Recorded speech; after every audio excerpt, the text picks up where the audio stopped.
Well, that went faster than I thought. And Jake stuffs his face. Welcome, everyone, to Season 2 of Quad Chat.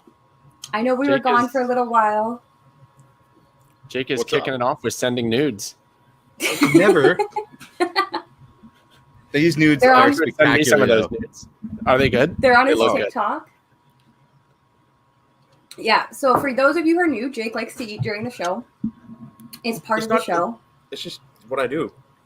Ooh, that's hot. It comes down to it being 6 o'clock at Jake's time. So unfortunately, it's his dinner time always, and he's a hungry boy. So he's got to eat. But how's everyone doing? We've missed you. We've missed our friends and our Quad Chat family. I'm really glad you guys brought the show back. This was my favorite FPV show, and it kind of... It's awesome. How long has it been? So we paused in November. No, before November. 6 months. When did we pause? It's been 6 months. 6 months. Yeah. Yeah, so we didn't plan to be gone this long. We paused for the summer, and we planned to come back in the fall. Mm-hmm. And then, unfortunately, my brother passed away in November, and so we prolonged our absence for me to deal with my shit.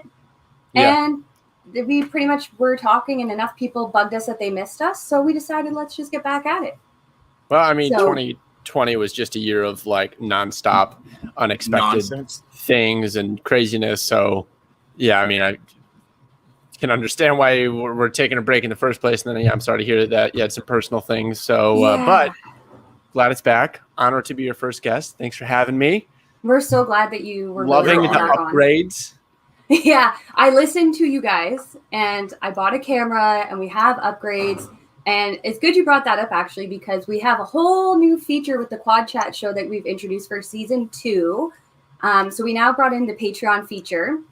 If people so choose to be a Patreon and help support Quad Chat a little bit more, all of the money from the Patreon is going back into Quad Chat. So it's covering our StreamYard fees, advertising. It's going to cover some of these upgrades we have to do, for example. It is also going to cover some giveaways we plan to do and those competition shows that we also plan to do. So if you choose, you can check out our Patreon, and there's lots of options for you. But it is not mandatory. The show will still be free, and we will still take questions from the audience as we can. So nobody's left out. Thank you, Stacy. She says she likes the background. 507, I got the Canon M50 as referred to me by Bot Grinder and JR Pellegrini. I went to JR because he's one of the best in the industry for photos. So I was like, what are you using? What's best for my setup? And he really helped me out. Well, it's looking great. Yeah, it looks amazing. The Canon image is always so nice. I always like the color that comes out of Canon's way better. I use Lumix, and they're fine. People always, because people ask me what camera to use, and I'm like, I don't know. Well, what do you use? I'm like, I don't like my camera. Well, what do you like? Nothing. I hate every camera. Every camera sucks. Your camera's awesome, though. Like, your camera looks really good. Every camera has its pluses and minuses, but I will say Canon wins for the colors. Colors looking good. Yeah, I'm pretty happy. Although until you had me switch the ring light to like a yellow, I did look very whited out. Like I was very ghosty, but that could just be my winter tan. Yeah. I'm camouflaged. There's a lot of snow out here. Canada, eh? Yeah, you're in full winter mode, huh? Oh, it's fantastic. Actually, I just bought Rich and I each one of these bad boys. Ooh, I used one of those when I lived in Detroit. Yeah, it's kind of necessary when you can't feel your thumbs on the stick anymore. It's a little unsafe to fly. I thought my tip for anyone that tries to use those, I had trouble with the so that's a transmitter glove. If anyone doesn't know what that is, it's like this thing that you can put your transmitter in, and there's 2 holes for your hands. A lovely model is showing exactly how it works. And the one thing I don't like about it is the top of it will rest on top of your hands, and that really bothered me. So this one's huge. Like, is it way too much? Well, one thing I did, I punched 2 holes and ran a zip tie loop, and then I actually connected my lanyard to the mitten to basically just hold the top of it so that it hovered above my hands rather than resting on top of my hands, if that makes sense. So if that's something that even bother you, that's my pro tip. That's actually like number 2 super helpful. Is just sit in the truck. Just Absolutely. truck. I agree with that 100%. We don't fly in places where you can fly from the car. We always have to hike in. So Gotcha. unfortunately, this was just a necessity because the last time I literally could not feel my fingertips and it was unsafe flying. So I was like, whatever, I'll just buy these. I got these on Amazon. Again, I'm not super happy with them. They have it on Banggood and it looks like they'd be tighter in the bottom. This one's fully Velcroed. And I mean, it's still quite large, the gap. So I don't know how warm this will be. They're all the same. That looks like the exact same one I got. I've never seen one that was like really different dimensions. Okay, so yeah, I'm sure there's other options out there. I don't know. The good thing is though, I can throw a hot pack in this and it'll just keep the whole thing heated and my transmitter heated. So I think that'll help me a little bit. I'm trying to see. There are so many questions already. Answer questions at random? Yeah, please do. Flylo D was asking if I ever flew whoops. And so like micro drones, I really haven't done too much micro drones at all for two reasons. Like one, the big motivation for micro drones is when you're stuck inside. Florida, very happy to have warm weather all year round. And two, I went full digital snob, and wasn't really looking. I just kind of micros were dead to me. I was like, I don't want to fly analog. Sorry to be such a snob, but I will say, I've been flying shark bite lately, and we've got like single board shark bites that like so you can build really lightweight micros. So we're calling it the baby shark. It's basically a tiny whoop. Oh god, that's gonna start a whole new bag of worms right there. Baby shark. So yeah, that might be copyright by now. Is it? Well, it's listed on the Rotorite store. So send us send us. Not say anything to whom it may concern. Yeah, so no, I recently got back along. into whoops, but I haven't really. I like whooping still in analog. Like I actually still don't mind it because it's so short that you're whooping. Like it's never. I'm never doing it all day. It's just like a couple packs here and there, right? Or something outside, so I don't mind it. But it is a big difference when you're used to seeing trees and branches, and especially in the winter when everything's white and gray here, it's easier to tell how high you are from the ground. But so I guess we should get into some of these questions because I know there's a lot of questions for you. You haven't been in the public eye for a little bit as much as you used to be, I don't think. Yeah, I feel like I kind of took a step back. You've been busier though, right? Yeah, I've been busier and just kind of my own mental sanity. You know, I just feel like I was really trying to engage for a while, and feel like since I stepped back, things have actually been better. Or it seems better. Maybe I just don't see the negativity. I don't know. But I think it's probably better. I feel you. I had to step back and get away from all the negative everything for a while there too. But yeah, also just busier. I mean, there's a lot just going on with Rotor Riot and Red Cat. So, which is a great thing to we'll get into that. Yeah, that was something that I was going to ask. Actually, is what goes on now that Rotor Riot is owned by Fat Shark? Well, okay, sorry, that Red Cat owns Fat Shark and Rotor Riot. What's that mean for Rotor Riot? I guess an easy answer is, I mean, I talked to Alan, the CEO of Fat Shark, almost every week, maybe every other week. And we're working together on a few little things. And we got Shark Bite before any of the other dealers, not to sell, but we got kind of Shark Bite to prototype some drones around and kind of get a little head start. So that's, we got the baby shark out with Shark Bite. I guess, there's that and some things that are coming, but as of now, no big change. There hasn't really been any like big change to report, but we are, moving towards being more and more integrated. Something we talk about is maybe Rotor Riot would do Fat Shark distribution in North America, because right now all Fat Shark inventory still ships from overseas. So that's something we might do, but I was actually going to ask on that. You guys being associated with, well, I guess owned by the same company that owns Fat Shark, what's that do to you guys' DJI stuff? Doesn't really matter. We support all three analog. Well, I mean, I would say we're probably have the least support for analog. Only one of our drones, the CL1, do we offer an analog build, but we still have that, and we still have analog components. But our big focus would be the digital platforms, and I'm happy we have two of them, right? We've got DJI and SharkBite, and I think that there's differences between the two. So, I mean, they're both digital HD, but, they're not the same. I think they both have kind of their own pluses and minuses. I think DJI is kind of a more well-packaged, out-of-the-box, user-friendly experience. SharkBite is a little bit more, I don't know what word I'm looking at. I want to say pro-grade. It's a little more like analog, where you have to set it up a bit more manually, but you get some advantages like less latency. You can feel that latency. And if you're on the same power level, the performance that you end up getting is very comparable. But DJI right now does offer higher power levels, so you still get better range with that. But then SharkBite's got the smaller form factor. So, like I said, we have a Whoop now that's, it's super lightweight and HD. So, there's overlap, but there's still different enough products that for us it makes sense to support both.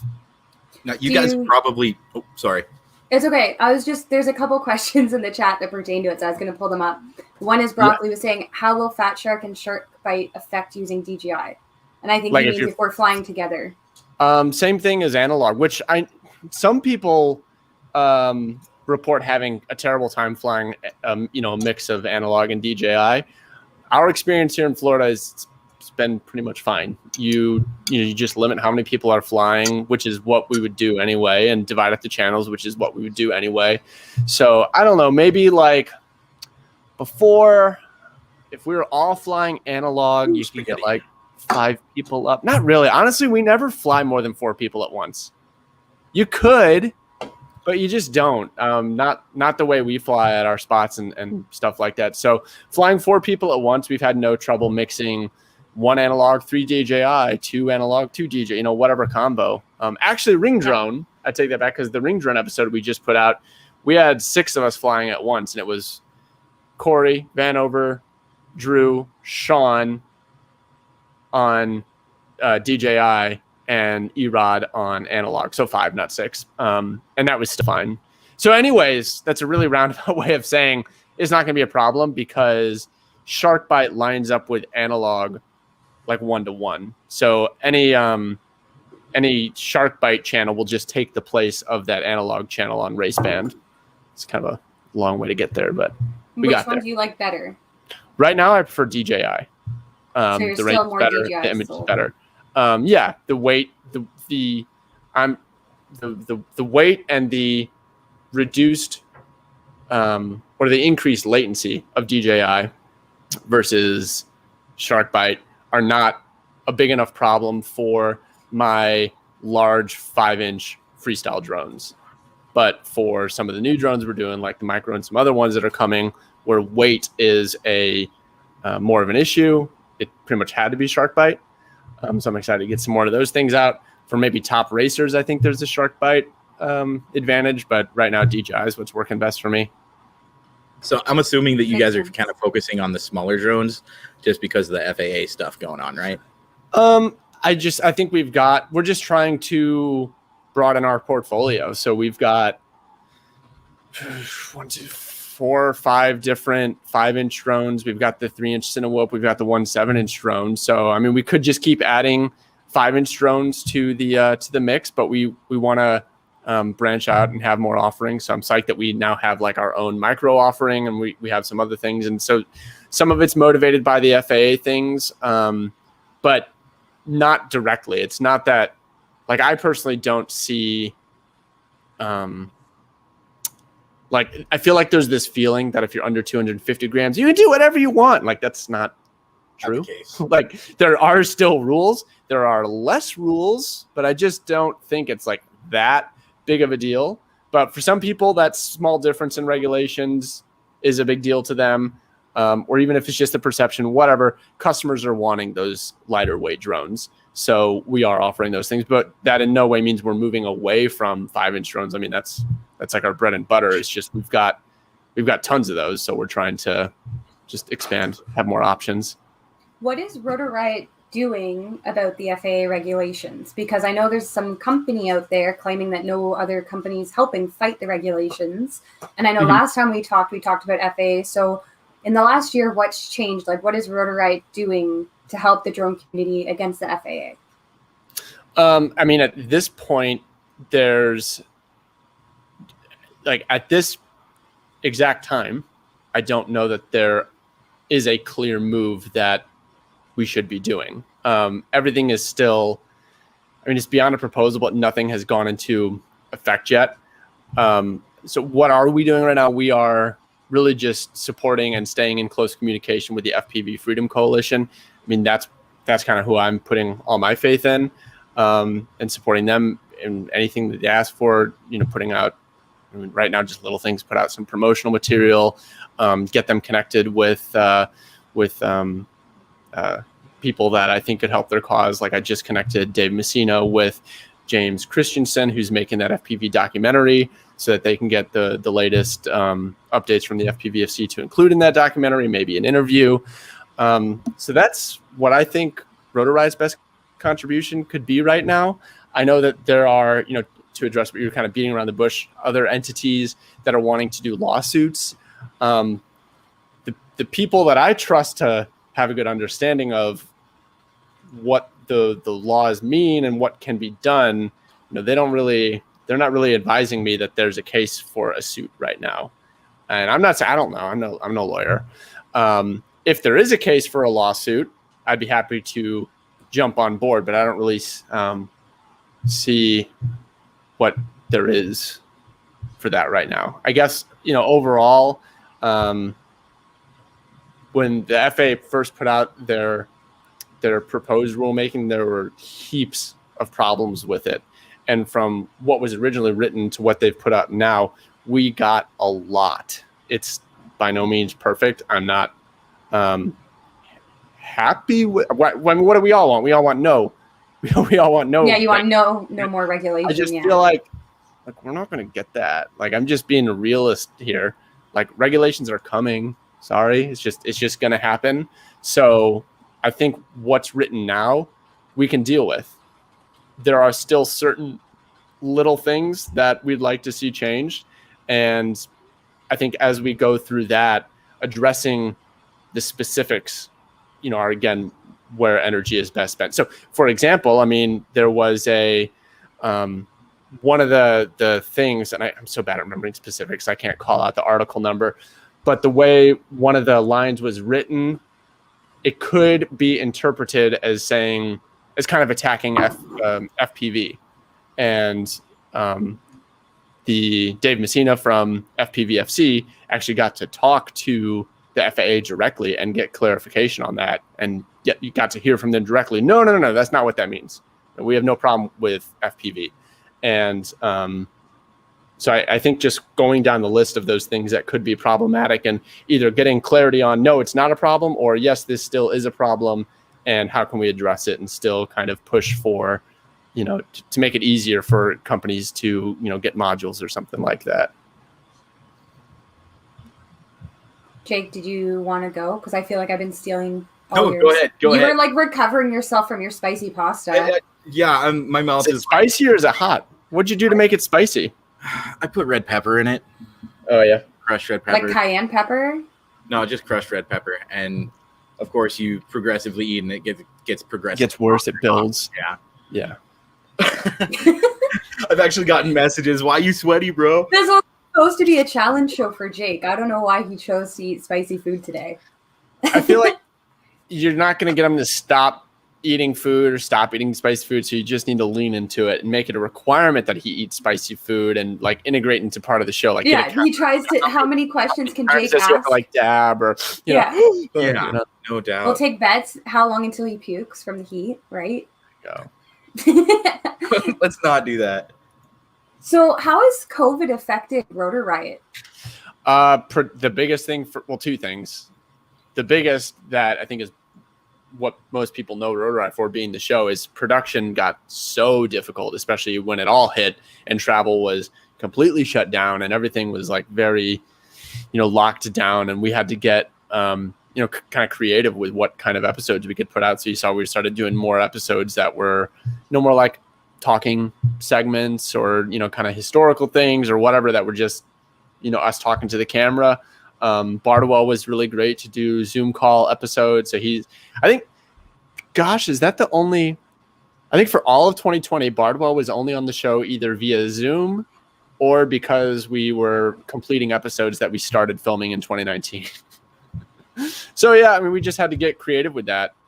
As far as the store is concerned, it was actually kind of good for the store because I think a lot of people had more free time and they started more COVID payments. We saw just like they get that stimmy money. Hopefully, we got some more stimmy money coming soon. And we're happy to take your stimmy money if you don't have something you need to pay for it. I mean, that's what it's for. Like, if you need to pay rent, like, please pay rent. Don't buy a drone. But like, if your rent is covered, like, it's supposed to stimulate the economy. You should kind of blow it on something, right? I mean, I spent my stimulus money on parts for my scooter, so whatever. How about a kitchen? Dude. So who is in Rotorite now? Because I know that's a question that keeps getting passed around is people like, who is Rotorite now? Who's the team? What's going on?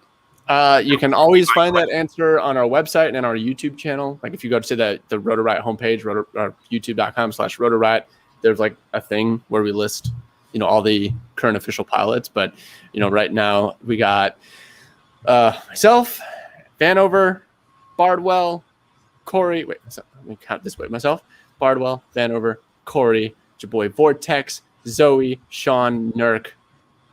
That's all 8. Bubby? What about Bubby? Is Bubby in there anywhere? We have all sorts of pilots that we're constantly keeping our eye on, and we're always looking to expand the team and grow the team. I mean, little man's face is right here. He is right there. He's going to be at Rampage. That's on the Rampage side. He's looking great. We love Bubby. In fact, he's coming next weekend. No, not next week. Dude, weekend after next to film with us again. That's awesome. I think it's awesome that you guys are taking the time to invest it in someone who's new and just seems so humble and kind in the community and up and coming. And you didn't necessarily go for someone who is, a senior in the industry. You're kind of working from the ground up and helping shape the future, really, of FPV. Well, I mean, it's two things. Like, I feel a need to invest in the young blood. Like, if we want the whole pro freestyle pilot to be a thing, it needs to go beyond just the names that you already know. And there was kind of like a lull where I just felt like, God, I'm not seeing new people come up. I'm not feeling like they're getting traction. And Bubby came along and I just felt like there was like a movement behind him. And he really had like the total package. He's a kick-ass pilot, but he's also got a real positive attitude and he's really great on camera. So he's just like a joy to have on set. He works hard. He wants to push and make the episode better. He's just funny. Like he's just like he's got that kind of precocious kid thing, but yeah. Well, he's got his mom who's a great support too, right? Yeah, he's just talented. The talented kids, like they've got that that like it factor. I guess I don't know what else to call it. Yeah. So that makes sense. And I like that because he does my the kind of the same style of flying I like. So yeah, he's got some good flow.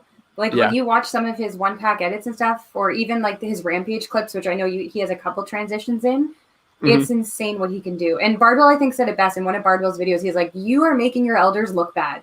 Like he was like, "Stop it, Bobby! Like you're just making everyone else look bad because you came in and you're this young whippersnapper and you're just kicking ass." So, Jackson wanted to know when you guys can do another Quads and Coffee, and just said, everyone can wear a mask. I don't know. I guess that hasn't been on our radar. I mean, we had a lot of plans in 2020 for events. And like in February of 2020, where it's like, oh, I guess none of this is happening. And we just canned it all.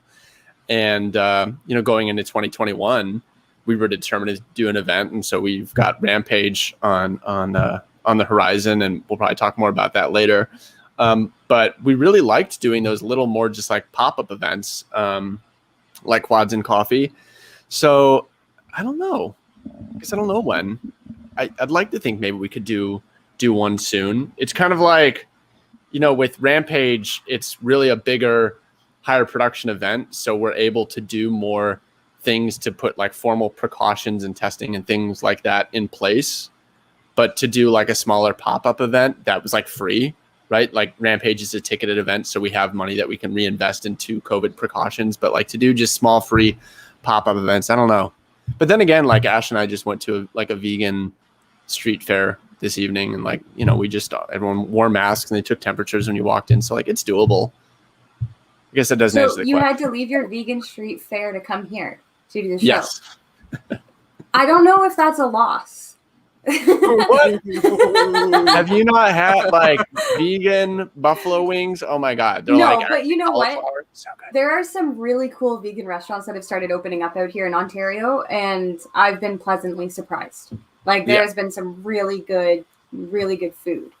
So I am not vegan myself, but I do love vegan food. So I don't eat vegan exclusively, but yeah, sometimes it makes sense, right? Yeah. So Rollins came in with a bang. He started off with a big question. Oh, come on. You knew this was coming. I knew it was coming. So Rollins says, serious question. We all know Jake is the eye candy of the show. Since Drew has the prettiest eyes in FPV, can you give Jake some tips on guy liner application? We should do an episode like that, actually. Are you interested in wearing guy liner, Jake? Is that Let's just say possibly, potentially Possibly? here in the future. okay? I love that. just say buy the quality stuff, because it's not like Do I steal it from my daughter or do I steal it from my wife? No, you have to be confident and go buy it yourself. Dang. Yeah, there you go. Confidence Yeah, level marked just went right out up. the window then, you know? You get them marked right up to the counter. And You can always just say it's for your girlfriend or wife or sister No, or don't. daughter or No, whatever. no, you he's can saying say. you got to have the confidence to buy it. if you don't have the confidence to buy it, then you don't have the confidence do to it. wear it. I could do it. You'll see a video of me buying guy liner sooner or later. Yeah. I'm holding you to that. I hope you know Lord. the internet is forever, Jake. You will be on when I apply such. I think we'll do a Eyeliner, tutorial where correct? you teach him how to do it. You could do You can that. honestly teach me too. Like I am absolutely shit at eyeliner. Like it is not my forte. When I wore eyeliner, get it was it like on the this. waterline and just smudge it out a bit. It takes me like 10 So seconds. that doesn't work for me because then I get raccoony. man. And like Yeah. the whole eyeliner thing was like a very scene time in my life. So I only know how to do the thick, chunky scene eyeliner. I can't do wings. I can't do pretty lines. Let's bring the scene back. Yeah, that's possible. That's like that new post going around saying, you're old if, and it's like a millennial, like signs of a millennial. And it's like the side part and like certain things. And I'm like, fuck. Like Jake, did you ever do the thing like in middle school where you like just spiked up like the front? just the bangs. Oh yeah. Things, Oh like, yeah. I just- still do it to this day. You still do it? What? Like the duck? You got He's the doing it duck? right now through his hat. Like I don't know if I can see it. You got you gotta have the duck. Oh can't- no. there it is, kind of. I think so. I might have got it. I guess yeah. You never got out of middle school. Oh, that hurts, bro. He likes the youthful looks. Youthful. Ah, yes. That's so funny. oh, So man. You should what- see my kids. They what hate would you me. say, Drew, disappointed you the most in FPV in the last year? If you had to pick something that was disappointing to you. So something in FPV. Something that happened within the last year that you found disappointing within the FPV, either industry or scene. I or think just 2020 something. just not being able to have events. I mean, just as a fact of COVID, not just the Rotor Ride events, but any of the events. Like FPV exists too much on social media, and that's just kind of by nature of like how spread out we are, and so I just feel like the more time that's spent exclusively on social media, the more, hate to use played out words, like toxic things get. And I just felt like anytime there was a big event where people actually got together, it was like a big reset button and everyone like sees each other face to face. And it's like, can't we all just get along? And not having that on any level, I just feel like, and just that, things were just so difficult and stressful in general for 2020, right? So I just think that like everything was already at a higher level of stress, and we couldn't have the events to actually be face-to-face. So much of FPV just being confined to being online just kind of brought the vibe down, man. So hoping that we can kind of elevate in 2021. So what are you looking forward to then in FPV? I mean, personally, I'm looking forward most to Rotor Riot Rampage. Yeah. But I think I'm really, really looking forward to having people together again, and flying an epic spot and putting on a Rampage that's even better than the first one we did. Well, let's get into Rampage then, because you knew we were going to bring it up, because obviously it's a big deal and it's coming up. And I know Jake has some questions he wanted to ask. Mm-hmm. Number one. Why is it so expensive? And I only say expensive because me looking at it. Hold on. Let me see where to go. I'm looking at tickets like, what on earth is this? Sold out. I see sold out. They were like, if I remember right, they were like $300 almost. The Platinum passes? Oh, way more than that, man. What? Where to go? Maybe it was I think you're on the Platinum Pass right there. I was on the Platinum Pass right there. Yeah. And so sorry, I mean, so why is it here. expensive? There's a bunch of answers to that question. One, and that's a question that everybody asks. Yeah, it's a common thing we're seeing. Oh, well, I mean, we're almost sold out, so there's which is impressive. That hasn't really been a problem, I guess. But I get it seems expensive, but I mean, the venue itself is an extremely expensive venue to rent out, and there's no other event that has a venue like this. Every other FPV event is in a field with gates set up, and that is not what we're doing. We're going to a place that's like an exotic location that has bando structures. That's like a real FPV experience that you're going to be at legally with permission. You have no worry about crashing on roofs or anywhere. Like there's professionals there to scale up the side of the building and get your quad back. So it's a real one-of-a-kind experience, and we're going to be able to stay there. Anyone that was there knows that like flying the bando area is cool and all, but like Tent City, man, come on. The party after night is what it is. I hear it's insane. I do. Yeah. So I mean, it's just a very expensive venue, and it's beyond that an expensive production. Like we're doing a lot there. I mean, anytime like as ticket sales come in, and like, okay, we're actually getting the money, and we just vamp up what we're doing with it. Like the store makes enough money. This isn't going to make or break the company whether we do this. It's not a profitable event. This is for the community. I guess the second answer to that and kind of how it ties in is that it's supply and demand. Like we're already almost sold out. Like we sold out of all the premium platinum passes. We sold out of all the platinum passes like so quickly and had like tens of people sign up for the wait list that we added a day to the event and added a new tier of pass. I don't know if it's publicly available yet, but we just added a new pass that went out just to the people on the platinum wait list to give them a chance. Dang. I don't know if it's out yet, but there's a new ticket. It's either publicly available now or it will be as soon as this event is over, because we'll just go make it live. But it's the rose gold pass, and that gets you can fly the day after the event. So again, just we made some money. So what did we do? We reinvested it. We bought another day at the location and said, okay, so the rose gold people can fly on Monday too. See, that's awesome. So like it's with the supply demand thing, what would you do to make it cheaper? Let more people in. Like we're limiting this event to 250 pilots for two reasons. One, because of COVID safety, but even without COVID safety, even if we weren't in the end times, we would still limit the event because we want people to be able to fly. This is a cool spot, and you can't have more than 4 people up in a location at the same time, just like we were talking about. So with those limitations, we're going to charge more money so that we have less people. This is not about having the biggest event ever. Like tons more events are going to have more people. Like we don't care about the high head count. We want it to be like the most unique experience. And yeah, just that comes at a premium. You're going to do it more and more often, right? More rampages? Yes. I mean, I hope so. I mean, I have to attend at least one you got to come out, man. But I don't know. It's been 2 years since the last one. Maybe it'll be another 2 years.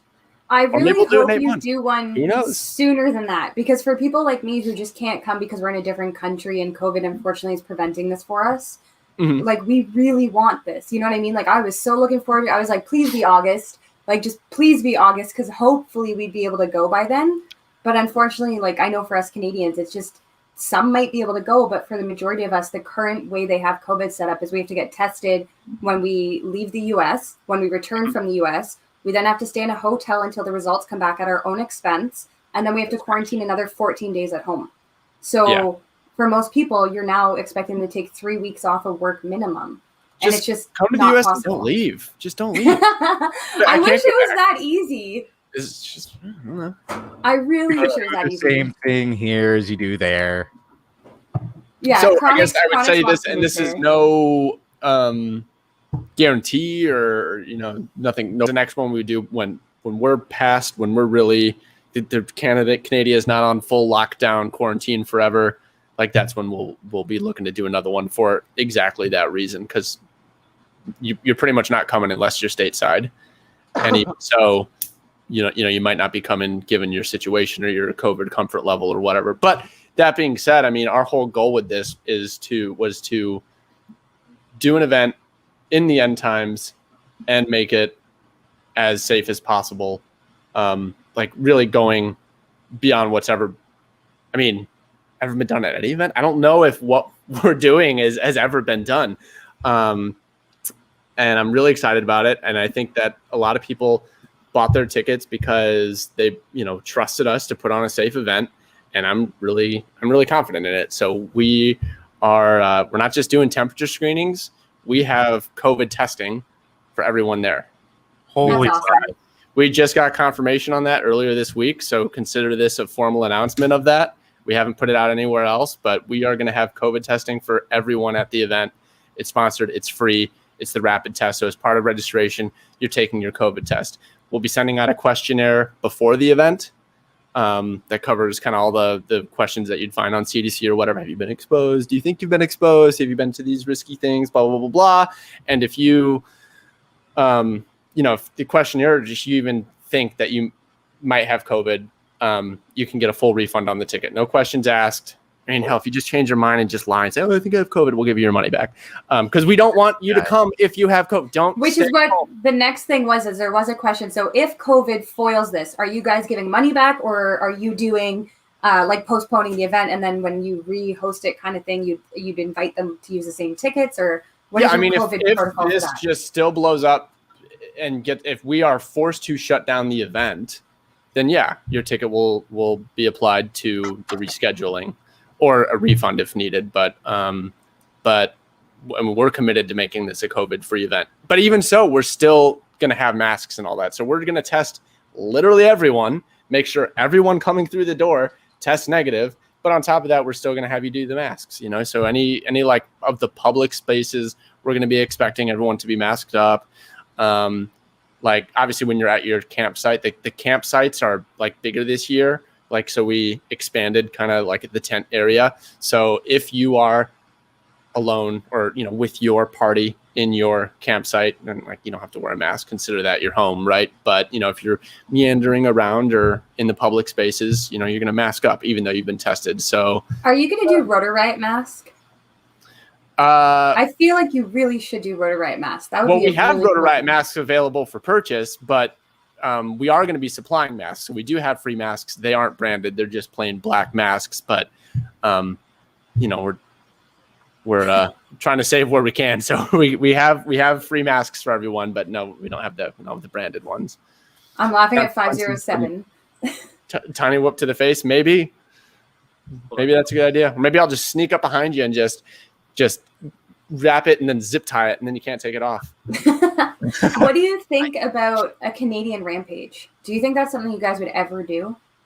I mean, it's all just about the location, the logistics, making it make sense. So, I mean, I'm open to it. I mean, why not? So if we can find a way to make it work financially and logistically, like I'm down. But it has to be a cool spot. Like we're not ever going to have a festival out in a field and call it a rampage. Like and to have a location like this, there's not too many of these where that you can actually rent this out and do camping and fly bandos. Yeah, my idea sucked in comparison to that. I'm just seeing if you guys have questions, you can start asking them in the chat. I'm sorry we've missed so many of them. The chat is moving pretty quick, but we are trying. I'm gonna make FPV Mama. I don't know if I can make her a mod. Jake, are you logged into the Quad Chat YouTube right now? No, but I guess I could. Could you make her a mod so that she can post links in the chat, please? Just because you've got your phone up and stuff anyway. Oh, yeah. I see people are asking where can they get more information about Rampage. So yeah, let me see here. She can post a link to that. But if you just go to rampage.rotoriot.com, that should have everything. Yeah, that's a good point. Yeah. I'll let Jake try and figure it out too. Yeah. Oh my God. If we could get Wonderland, that would be amazing. But I don't think that would ever be possible. Like, I really don't see Canada's Wonderland being something affordable. Like, tickets would be like $1,000. What's Wonderland? So Canada's Wonderland is our version of like Disney World. Oh yeah. I'll show you. Yeah. That would be awesome. Yeah.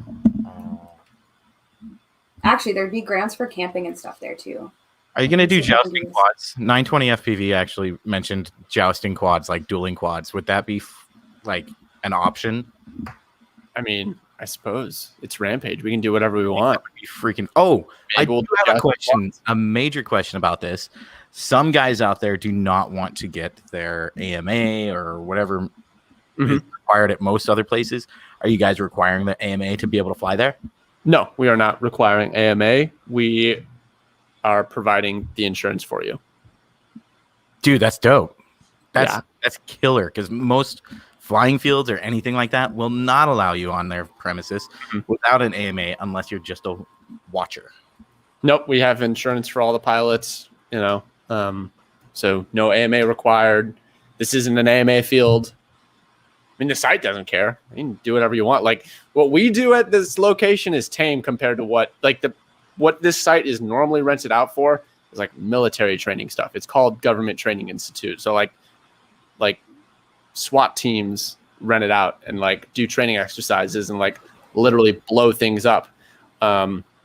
We aren't blowing any. Well, I mean, maybe we'll blow something up, but we're not having any guns or whatever like that. But we're gonna be flying around the blown up stuff. Like in the junkyard, there's all these like cars that are just like bullet holes and all the glass is blown out. So we're gonna have all these like cars and like backhoes and everything just like piled in. It's like I think the junkyard is probably the smallest flying spot. Like, it's not that like big. It's just kind of like a parking lot size. But we're just gonna like pack it with like junk. Like it's gonna be cool. It's cool. Good point. AA FAA registration. Is that a FAA registration? You are required to have FAA registration when you fly your drone.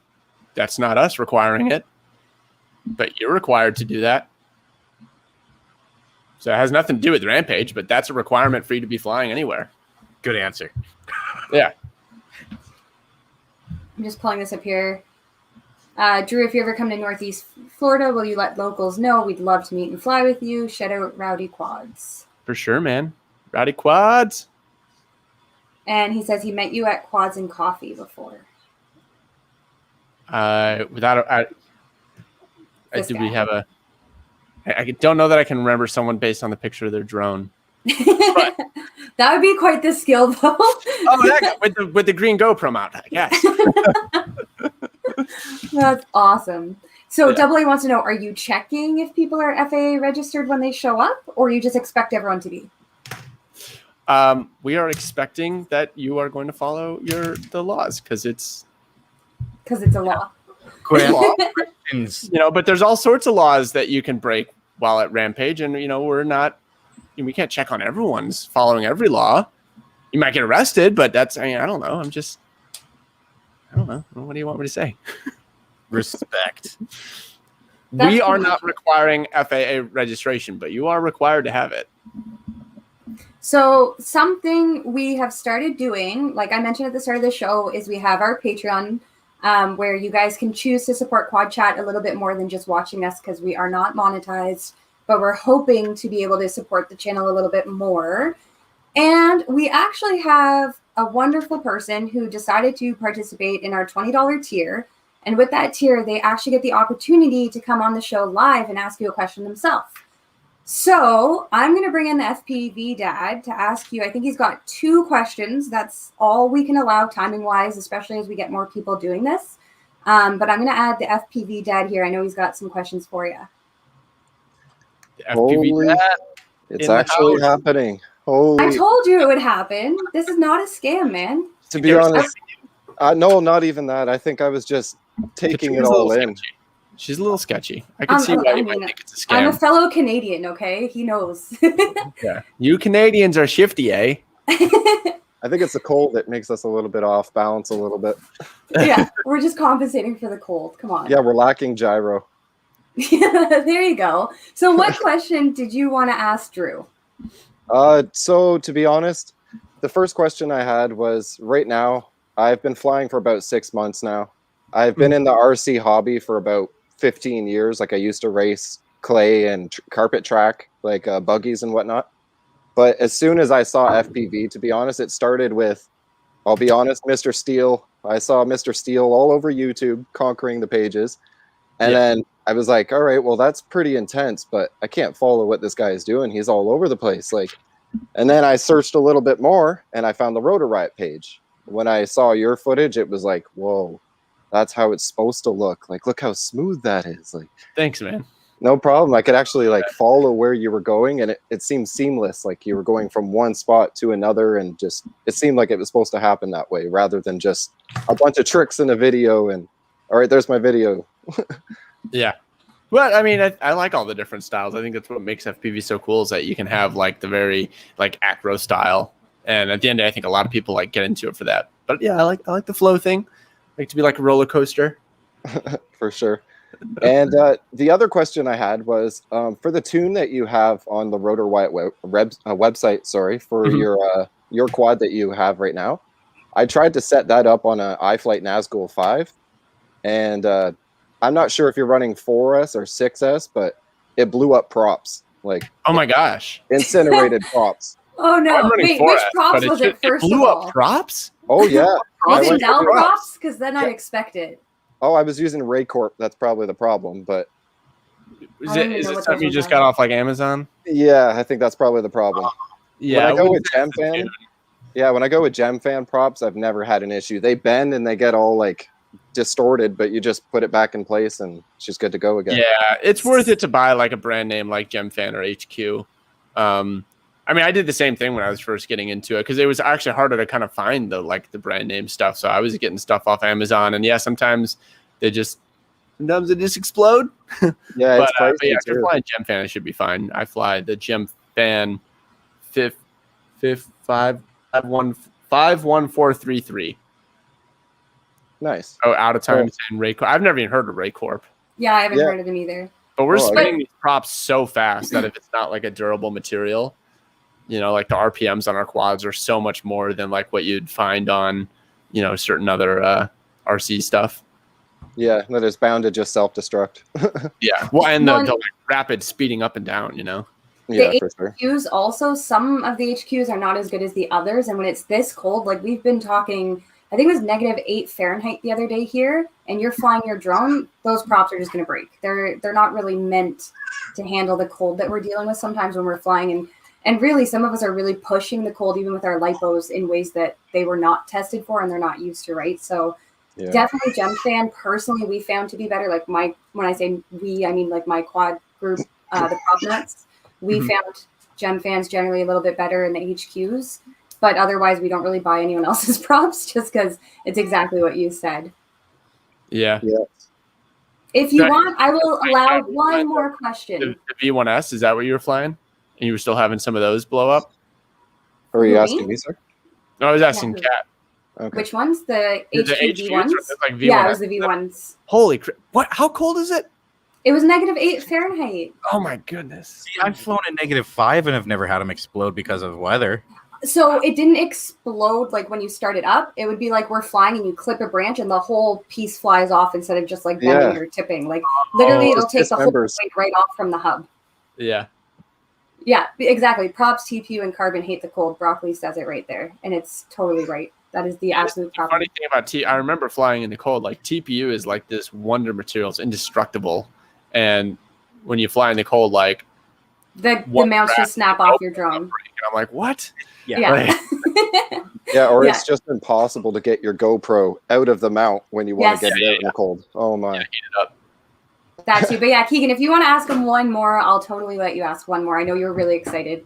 And you are the first to do this, so you get the bonus. I haven't even prepared for another question, but to be honest, I'd be grateful if you checked out one of my videos even, to be honest.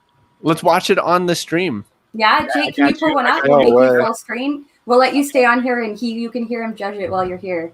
Thank you so much, brother. Jake will pull it up, and what he does is he'll do a full screen just because my internet's not very good. And then you gotta tell me if this is you though. Whoa. Let me. He's under FPV Dad on YouTube, I'm pretty sure, right? FPV Dad? I found there is an FPV Dad, and then I kind of put that. Is this you? you? I just posted one today. The one I posted today. One? 2 hours ago. I went out with the confidence for this interview today, so like that's my footage I got for today. The snow. Is this the right one? Power loop struggle right there to start. Jake, can you make it full screen? Like share your screen, and we'll put you up on full so that Drew can see the full epicness of the video here. Yeah, let me get my face off the screen too, huh? Or you can put my screen up. Yeah, okay. I can't control. I like the starting with the crash, kind of like the story. Start on a low, and go up from there. It's a nice color grade. Is this color graded or is this GoPro footage? Like just GoPro footage? It's GoPro footage, but I don't have Premiere or iMovie, whatnot. Like I don't have proper like editing footage right now. It looks like there's a grade on it. Like there's kind of this like pink in the sky that I like. Like I'll put like a little pink into the sky, but that just means you're just flying at like the perfect time of the day, like that like winter golden pink hour. Yeah, I did a little glimpse of the sky there for a second because it just looks so bright. Yeah. And how many months have you been flying again? Only about 6 months. I got honestly interested with the old $20 Walmart drones back in the day, like just kind of feeling them out. But you can only get so fascinated with those because it's auto flipping by itself when you click a button, and it just didn't captivate me. But then I tried acro, and I was like, this is a whole different type. You feel like you're controlling the quad. And then this spot, interesting spot you have. Yeah, I like this spot. This is my favorite spot to fly right now. It's a train track that's just down the street from me. Yeah, it's nice to have like a visually cool spot, you know, within like walking distance or a short drive or whatever. Like I miss having spots closer by. Like in Florida, I have to drive like pretty far to get to something worth flying. Oh, those clouds. Yeah. I'm lacking the wheels right now, so my backpack and the old heel toe express is my way. Yeah. Good that you can get there on foot. But yeah, I just feel like, I don't know, you can just tell you're like having fun. Like I feel like you can tell when someone's passionate about it, like enjoying it. And most people are. How are you going to fly FPV and not just think it's the coolest thing in the world? From your perspective, from seeing how I'm flying, what could I work on? Because I'm wanting to know what I need to change. Like I want to feel like I'm not just putting the battery on and doing the same at this stuff. spot, you're doing a lot of like you're going and you're just doing hard U-turns. Like I always try to avoid hard U-turns. I feel like that like breaks up the flow. So rather than hard U-turns, like find a lot, because I get that this spot is long, like it's a long spot, so you kind of need to like fly down and up, right? So it's kind of what you need to do, but rather than U-turn, try to find more creative ways to turn around. So you could do like an Emelman's always good, where you do like a half power loop and then do like a half out of it. So that's always like a nice way to change your momentum. Or you could, like, as you're going up along the train, you could like do like a wall ride on the train. And then as you pull out of the wall ride, like turn that into a U-turn that like flows a little bit better. I feel like that's something to work on. Just picking more creative lines to get around rather than doing like hard U-turns. I was definitely curious for the other side of the train, and like further beyond. But I just bought the Fat Shark HDO2s, and I'm using a Holy Bro module, the one that has the cord that goes across to both sides. Oh wow. And I think it's like outdated because I put it inside my goggles and I flew away like about 5 feet and blacked out right away. So Gosh, yeah, that's terrifying. I remember Yeah. that when I started, I was using just whatever I could get, and it was like, it's just gonna got that limited range. yeah, I'm trying out the Wildfire. I think I ordered the Wildfire, so we'll see how that works out. Oh, you're gonna try it, or you already have it? I've ordered it. It's coming from China though, so my expectations on delivery can't be too high. Oh yeah, we're in Chinese New Year's. You're not getting that till March. Yeah, I know. Thank you, Keegan, so much for coming on. I hope that kind of made your day a little bit. And Yeah, for sure. I've been like building up to this, to be honest. well, we really appreciate you supporting Quad Chat a little bit extra too. It helps us, and it helps cover the StreamYard That's costs and stuff TV like that. show. So Yeah, thank it is you. awesome. And thank you, guys. Drew. And We nice strive to for meet you. excellence. Keep flying. Really glad you found the hobby. Thank you so much. Thanks, Later, Keegan. dude. There we go. Okay, I got to say that was awesome. Thank you so much, Drew and Keegan there. I think that's that a was good idea for the show. You guys should totally do that every time. I love it. I mean, the people have to be willing to come on though that way too. And the reason we chose to do a payment style is if every single person tried to come on, we wouldn't have a show, right? Well, Like, you're like an organizational freak, so you need to have like a. I am OCD. oh like my that. god, yes. I've let go a lot. Ask Jake. I am way better this season than I was last season. She was texting me at like 30 minutes before the show. Ready when you are. I was like, I'm in the shower. I'm still That's getting ready. because I wanted to tell you about this new. We're bringing a guest on, and not just surprise you with, "Hey, here's a guest for you to talk to." The last 4 days have been super awesome. Whatever. We were on a different live show on Sunday. That wasn't even my stress. I kid. No, well, not really, but yeah. It's okay. FPV Mama and I, she just said, I'm clearly her people. We'll get along with our OCD like tendencies and our need for organization. There has to be people in the world that bring you structure, or else the world would fall apart. So I told everyone that we're going to start pulling some audience questions, and I saw this one. Mm-hmm. So Jason says, Drew, how has Rotor-Riot and your job changed since the acquisition of Red Cat? Sorry, by Red so Cat. Funny, I have like kind of a new answer for that, and it didn't really. I didn't really realize something that had happened until kind of more recently, which is that so I became president of Rotor-Riot at the beginning of 2019, but Chad was still on then as CEO, and we kind of like double teamed everything. Like we worked very much as partners all the way through 2019, and then when the Red Cat acquisition happened in 2020, part of the plan was Chad would kind of move on to a role in Red Cat, which is what had happened. And it wasn't like overnight per se, but pretty quickly I was left all alone with Red Cat. And that was the plan. And it just didn't really dawn on me till ever that I'm like, oh, Chad is like out. Like it's been all my leadership for all of 2020, like a whole year. And that's come with, pluses and minuses, and it's just a different dynamic. I mean, Chad and I are still like best friends, and we still work together on things. I probably talk to him at least once a week. But I think that's probably been the biggest change, is just that like it's kind of more on me. So my workload has definitely gone up, which I think is what you're alluding to, saying I was kind of less engaged in like the Facebook groups and stuff like that. Like I definitely have had more that I had to do directly. But we have an awesome team of people, and I think that we're really getting into our stride. And that's something that Red Cat has enabled, right? Having kind of the support of a larger entity, like we're really able to kind of afford growth, like investing into growth rather than having to like try and figure out how to make it work and like scrap things together. And I feel like we're hitting a stride with what we're doing. The builds are like going really great. Like we love selling. You've done some cool freaking videos. Like my favorite one you guys have done recently was the turbo one.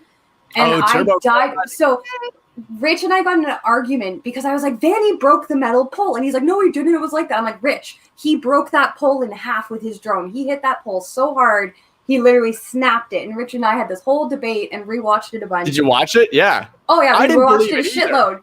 And then I was like, believe see, it. I was told like, no, you. it was like that, right? Was it like that? And it was like, no, it was not. It's Oh my god. insane. Yeah, and it was like cracked. It wasn't split, but there was the metal had cracked. I mean, if you probably, went like this with your hand, it would have fallen over and broken Yeah. too. It was He crazy. split it good. I can't believe how fast he hit it. But that was such a cool idea. And like, I don't know. I guess that's what Sean brings to you guys a little bit more, is that creative like randomness almost between like chasing, you know, the Oh arrow. my gosh. Yeah, And that's what I'm then- saying. We have like a great team. I was kind of speaking more toward just the business side of it, like running the store, but like I love what we're doing with the show now. And Sean is definitely MVP of the show. I mean, he is just always texting me, oh, I have this new idea. I want to work on this. I want to do this. I want to do that. And like he's probably at any given time tinkering with like 5 different potential episode ideas. And of the 5, like 3 of them either get shelved or maybe don't happen, or we're like, maybe this didn't work out. But like just always trying something new. So yeah, Sean is just MVP of the show right now, just killing it, making all the crazy stuff happen. It's been really cool. And I think I'm reading comments on these videos and it looks like people are happier, right? Because I know they were all saying like, we want to see more of that original Rotorite creativity where you guys are building and doing just random shit. And it's definitely, I think, going that way more. Have you guys noticed people watching your videos more? Like, would you say you've seen an increase or a more of a positive response? Yeah, I think as of late, the channel's been doing very well. I mean, I try to judge it more by the metrics. Like you can see on YouTube how many subscribers you're growing by. You can look at each video and see how many people clicked the subscribe button on that video, how many views it got. And no matter when it even seemed like we were just getting flooded or, you know, hit with a lot of comments saying that, you know, a different version of Rotorite was better, we were always growing. So I think part of it is, I don't know why, but like I watch the metrics. And so, you know, the comments are one thing, but what's actually working. But I do think as of late, it is doing better than ever. And I think that, yeah, we're hitting a stride. I think that the pilots have like a great dynamic, and I think we're doing more unique things. I still do see comments saying like, well, why don't you go to cool locations? And it's like, well, COVID. you know, excuse, COVID. Yeah. But we try. Exactly. I mean, I think we still, well, actually, what did we do? We put out a video. I just try not to give too much weight to the negative comments, because what we put out, it was, oh my God, what video was it? It was something where we were just in the studio or something. They're like, why don't you go to a cool spot? And I'm like, dude, the last video was at Rampage. Like we went to the Rampage. The video we posted the last week was at a cool spot with some of the best pilots ever. So there's also this element of like, whatever video you put out, the last thing you put out is like, that's what some people just like see us forever. So like, yeah, sometimes we're going to do a video where it's like just me talking in front of a wall being like, oh, here's the 5 best zip ties for your drone. Yeah. And that's not forever. That's just this week. We put out a video every week. So hang in there. Well, and I think some people don't realize how much effort really does go into your guys' videos, right? Because it's not just Drew making a video and then going home and editing it and throwing it on YouTube. You're doing a production. You have a whole team involved. You Right. have a whole To do business it you're every running with week. it. Yeah. Every week, every Monday, a video comes out. Like, yeah, like my vlog is slowed down a bit because if I don't feel like doing it or I don't have video ideas or COVID's got me down. But like Rotorite, we haven't missed a Monday. Every Monday episode's coming out. So sometimes, this was the episode. Yeah, they were like, oh, why are you in a parking lot? And which, by the way, that's a badass parking lot. Someone was complaining about that location. And I was like, that's a cool parking lot anyway. What are you talking about? And Vortex terrified was of parking there. lots. Everyone bitches that they don't see Vortex, and Vortex actually went to the parking lot. So Yeah. I feel like that's Look a at his win. beautiful beard. Jabby V. Aw, thanks, Stacy. Yeah, Vamber says parking lots are fun. He is a parking lot guy. He made a joke earlier. He's like, I don't think Drew watches my videos because he doesn't have a barf bag with him. So I don't know if you've seen his videos, but this man is a madman, and all he does is like crazy spin and flips after spins and flips, and it's just honestly Nice. like you get dizzy. It's Back really row neat, up though. to He's 11. unique. Yeah, he's just different, but in a Nice. cool way. Like, it's definitely his shtick, right? Yeah. You gotta have your thing. Be unique. If we're talking about him, he must be doing something right. Yeah, that's it. Exactly. Yeah. I had someone that was wondering, like, how often are you actually flying? I probably only fly once a week right now. I'd like to fly more, but I like every Sunday, go flying every Sunday, no matter what, because that's when you're gonna have the best spot anyway. So it feels like a wasted day to not fly on a Sunday. I am not going to be flying this coming Sunday though, because Ashley and I are getting our motorcycle license. So, Ooh, that's exciting. I guess that means I'll have to schedule another day to fly because I do want to like hold myself to like at least once a week. Ooh, But then I'll fly more if we're doing something like, you know, when we're filming content. Like I love when people come into town to film because like I have a legitimate excuse to be like, nope, don't bother me about this. I need to film episodes with everyone. They're in town. We gotta fly. I mean, that comes with its own stresses because like producing an episode is not the same as just like going to a spot and ripping, but still we're flying and we're being creative and having fun. So Out of Time says, Drew, if you had to use the same component and only that one component for the rest of your life, what would it be? And he's asking what goggles, frame, or radio. Oh man. Of that three, I don't know. Everything changes. Like, how could I say my goggles? Because, like, I don't know. I guess as the way it stands right now, what would you pick for the rest of your life? I mean, I love my frame. I designed it. I did the CAD myself. It's perfect for me.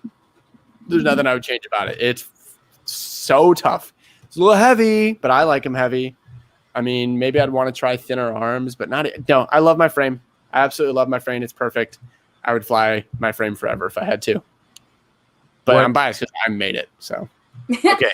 So I have a question to ask on that because Vanover, I went and bought Vanover's frame from Flight Club, I think is what it was.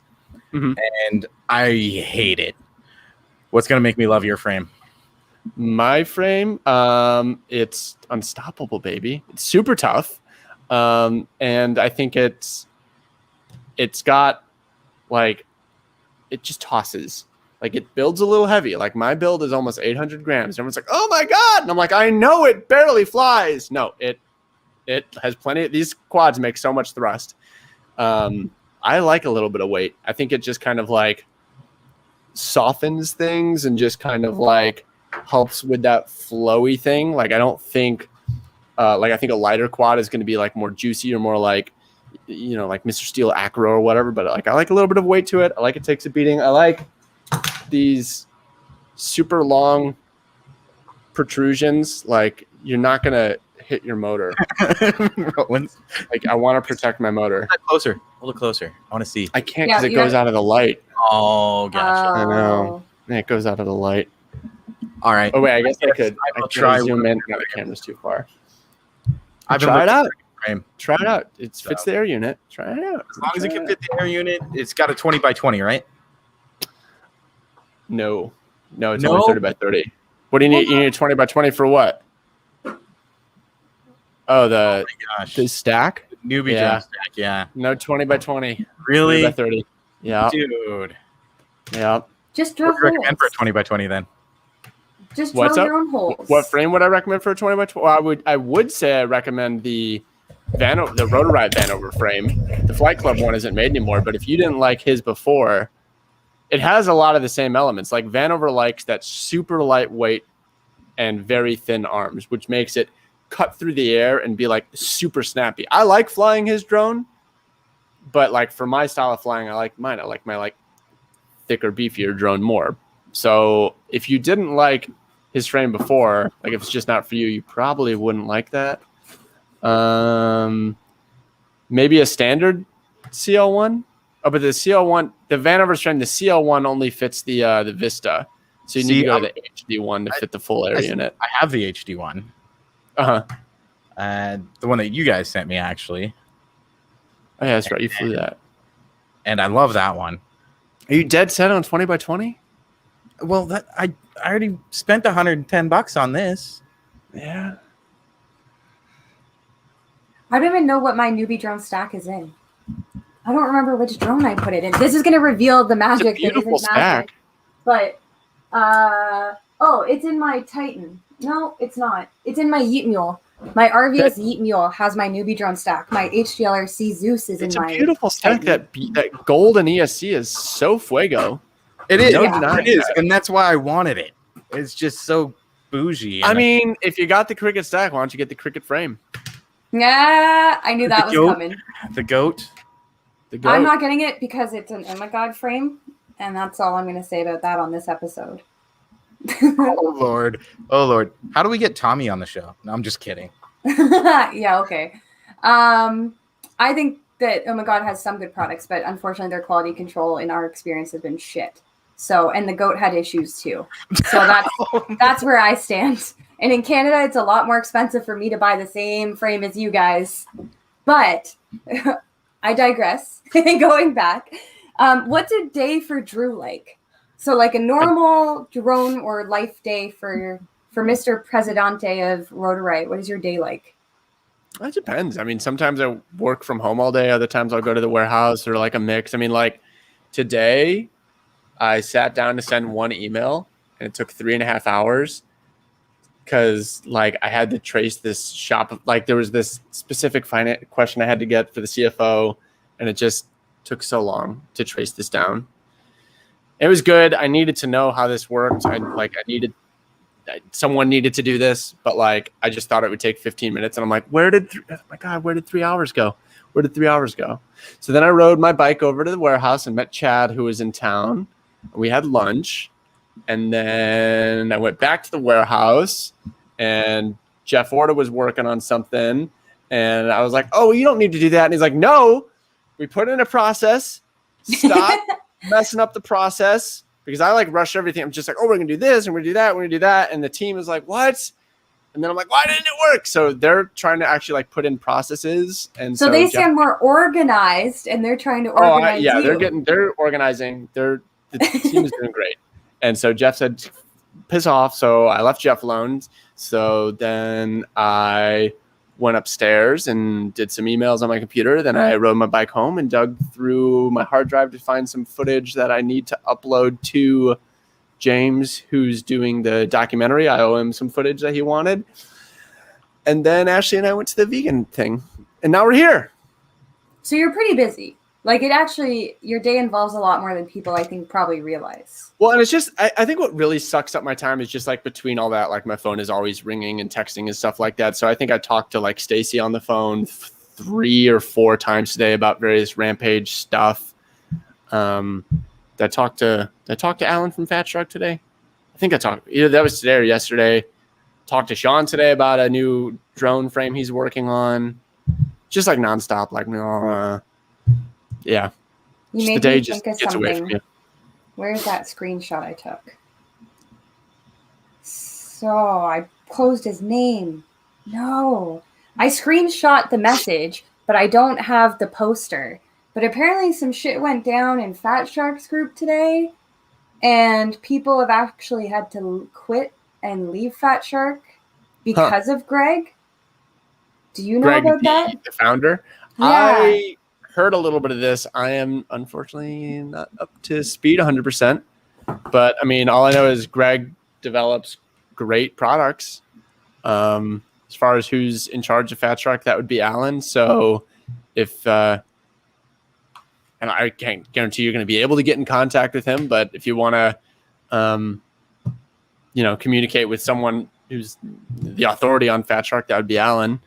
But I mean, if someone left Fat Shark, I mean, people have falling outs at every company. I don't know why people have to make a public stink about it. I feel like every single Rotor Riot fallout's been very public. No, it hasn't.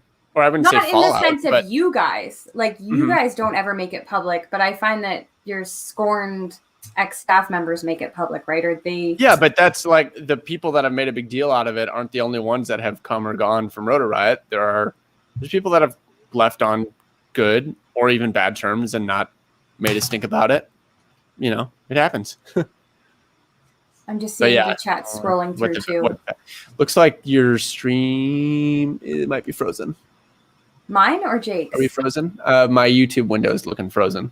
Oh, Maybe it it's could just just me. be you because the it chat's just still me? scrolling. So I'm gonna hope. Oh, it's yeah, just it's you. just me. It's just me. Okay, False good. alarm. False alarm. Are you Sorry. flying 4S, 5S, or 6S? I'm still flying 4S. Why don't you switch? Why bother? I don't know. I like the cheap batteries. I like my motors. Like, I like my setup. I haven't really. I'm still on beta flight 4.1.2. I'm just kind of chilling. Like, I like my setup. There's no motivation. Sometimes, like, the longer flight time, I'm like, yeah, that'd be nice. Or like, there was this really tight dive Sean and I were doing the other day, and I was like, it'd be a little bit easier if I had 6S, but also I could just fly better. I could just manage my throttle better. So I did, and I could do the dive. Like, I've never met an obstacle I couldn't do on 4S. I just had to, like, maybe work a little harder for it. And I don't know, it's just the more expensive batteries and changing stuff. And like, when you plug it in, it's like pop, and I'm like, 25 So if it volts. isn't broke, don't fix it, kind of thing. Kind of. That makes sense. But, I mean, that's yeah. I mean, think more that's why power would be haven't changed. nice. More flight time would be nice. I'm not saying I'm never going to change. I'm just like, I've got other stuff to deal with. So like, I'm not really like, I'm just not at a point in my life where I want to spend time tinkering with drones. Like, I love tinkering. And so I'm like building a mini bike. And that's what I'd like to do in my free time, not try out different brushless motors. Like, my drone flies fine. So I'm just going to fly it. And then, what are your thoughts about Hyper Smooth? Do you think it's cheating using it in videos? No. Cheating for what? So I know I've seen a ton of comments where people say that people using Hyper Smooth are cheating by hiding their mistakes or their not their, I don't know how to word it. I guess not like their shaky hands or their poor turns in movement, but it does smooth you out, right? A little. So, I mean, Hyper Smooth is gonna like fix that. Okay, if you come out of a turn and you overshoot and then correct it, Hyper Smooth doesn't fix that. Like, it's not. I will say, like, Real Steady kind of fixes that, but it like changes it so much that it doesn't look like freestyle anymore. It becomes this like weird thing. Like, I don't get the Hyper Smooth hate. Like, it's not going to make you a better pilot. Like, if you don't end your trick on axis, it's not going to fix it for you. It's going to take out a little bit of jello. It's going to take out a little bit of that. Probably smooths out a little bit of prop wash, I guess. I don't know. I use it. I felt like when I switched to the Hero 7, it was more, and I don't want to argue about it. My personal experience is when I started using the Hero 7, I more often had jello problems. I never had problems with the session. I don't know why. I don't care if it's the same image sensor. I'm just saying my experience. I'm not saying it's backed up by any reason or explanation. That's just my experience. And I just got frustrated and just turned on Hyper Smooth one day and forgot it was on. And I was like, it doesn't really matter. But I'm on the record on one of my videos being like, I don't use Hyper Smooth just because I like to say I don't. And then I started using it. And now I'm like, I just don't think it's that big. Like, it's not going to fix everything. What do you think of the new Hyper Smooth in the 9? Oh, and if you want to, I did a whole video on it. I compared them all. It's still, if you go to the higher levels of Hyper Smooth, there's trade-off where you start to crop in. So like even standard Hyper Smooth, like you get like a 10% crop or something. How do I do this? Like a little 10% crop. And if you go to the higher level one, you really crop in and you lose that super view effect. So like, sure, maybe it's smoothing it out even more, but like now your footage looks bad. And again, the way Hyper Smooth works, like it's not gonna like put things on axis for you, you know. And if someone wants to see me fly without Hyper Smooth, there are videos on my channel that are DVR or whatever. Like I just did one. It was called like First Flight at a New Spot or something like that. And I just put the DJI DVR. Like, by the way, her scooter is totally cooler than yours. It is pretty cool. That seat was dope. Yeah. She wants to change it to black. She might, but I don't know. That was a long answer, but roundabout answer. Jose Perez wants to know what a good video editor is for iMac or Apple. I don't use anything Apple, so I'm useless to help in this question. I don't know if you have any input. I think the best video editor for Apple computers is Final Cut. I do not use Final Cut. I use Premiere Pro. that's just because it's what I'm using. It's what I've learned. Like a video editor is a video editor. Some are going to be a little easier. Some are going to have things organized different. But like, it's about the editor. It's about the video you make. So it doesn't matter what you use. Just learn something and use that. I would probably recommend you use Final Cut Pro because I've heard really great things about it, and I've heard it runs awesome on Mac. I just learned Premiere Pro first, and so now I'm stuck on it because I don't want to learn a new thing. Because I tried to run Final Cut Pro, and I was like, "This is because it's just like a little different, like barely They different." both have their ups and downs. What's up? They both have their ups and downs. I'm full Premiere now. It feels easier just because I've been using it forever. Mm-hmm. Yeah, so this is my DVR footage you're playing. So this was the no hyper smooth, and it's actually no hyper. This is straight out of the goggles. So what not motivates, but what are you shooting for when you do this stuff? Like just smoothness or just be as smooth as possible. It's like a blend of it. Like I want to like seamlessly link together cinematic shots that like flow and have like a freestyle element. It's more about the movement, I guess, rather than like looking at. So maybe cinematic isn't the right word because I'm not thinking about like, ooh, this tree is really pretty, so I want to make sure I frame it good. It's like I want to have all my movement linked together and like in a dance. Yeah. How did you get? Okay, this is for personal reasons. How the heck do you get these bars like this? On what bars? On These the side? blurred out bars, yeah. Let's just do it manually on Premiere Pro. I just take the video. It's manual. Okay. Like it's all like anytime you see someone do a cool effect in a video and you're like, like where's the button to click? Like it's probably fairly manual. Like editing is editing. So like I take the video and I put the same video behind it, and then the one that's behind it, I make it bigger, I blur it, and I dark it. And the one I'll even have a little shadow. I thought it was an auto thing because like you see so many people doing it. Mm-hmm. So I thought, I mean, you can make a little preset. Like it's still pretty manual. Like I don't know. Honestly, I think I think Final Cut is more likely to have automated things like that where you can just drag and drop an effect and it will do that. So I think if that's what you're looking for, it's more likely that you're going to find that on Final Cut. But Premiere is pretty much all manual. But you just get fast at it. Like I can add that effect in like 20 seconds. Just. Well, now that I know that it's manual, I can too. So we have Ahmed who is saying he's been flying 4S and he wants to try 6S, but where he lives, 6S batteries are rare. So I guess he's thinking about buying a new 6S quad and mostly flying at 4S to try and get more time. And he wants to know if it's worth getting the 6S quad for that. And he lives in Pakistan. So that gives you an idea of his availability on parts. And I would not. So I can fly my 4S quad for 7 minutes if I take it easy on the throttle. So what you're going to do if you buy a 6S quad and plug 4S, you're basically just forcing yourself to have less power and take it easy on the throttle. So if you want to have more flight time, just chill out on the throttle. But going to a lower kV motor and using less power is just like doing that for you and preventing you. So just like exercise self-control and you can fly longer, or just send it, actually using 6S batteries and a 6S motor will give you more flight time because it's more advantageous for the power density because it's using voltage, not current. So it's not sagging your battery. Your battery is more consistent. So if you truly want longer flight time without having to reduce your power, exercise self-control, get a 6S quad with 6S motors and a 6S battery. But if you have a 4S setup, you want to fly longer, just chill out, You could also, I don't know how to set it up. I don't know how to set this up. Tyler set this up on our quads. All the Rotor Riot quads are set up now that you can plug any battery into. So if you have a 4S battery, you can plug a 6S.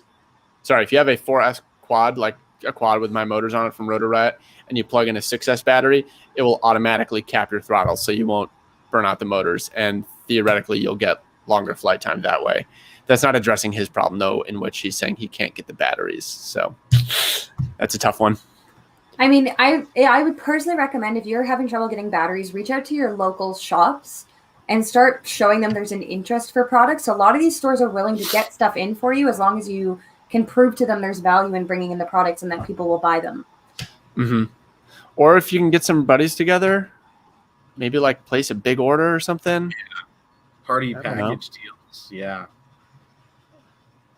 Send if you can order like 50 packs at once, maybe hit us up. Maybe we can try and hook you up with some package deal or something. I don't know. It might violate our terms with our dealer. I shouldn't commit to things on the spot.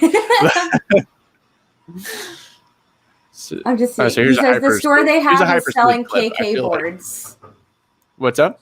He said the store they have is still selling KK boards. Oh man, that's tough, dude. That's tough.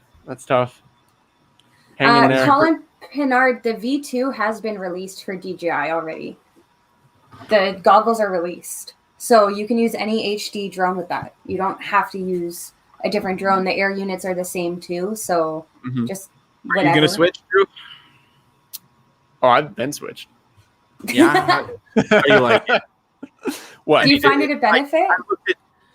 I've No, watched there's- this thing and I'm not convinced. For flying my drones with an air unit, there's no reason to switch to the V2 goggle with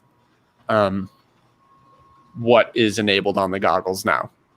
There may or may not be more features in the V2 goggles that may be released via firmware that might make it more worth switching.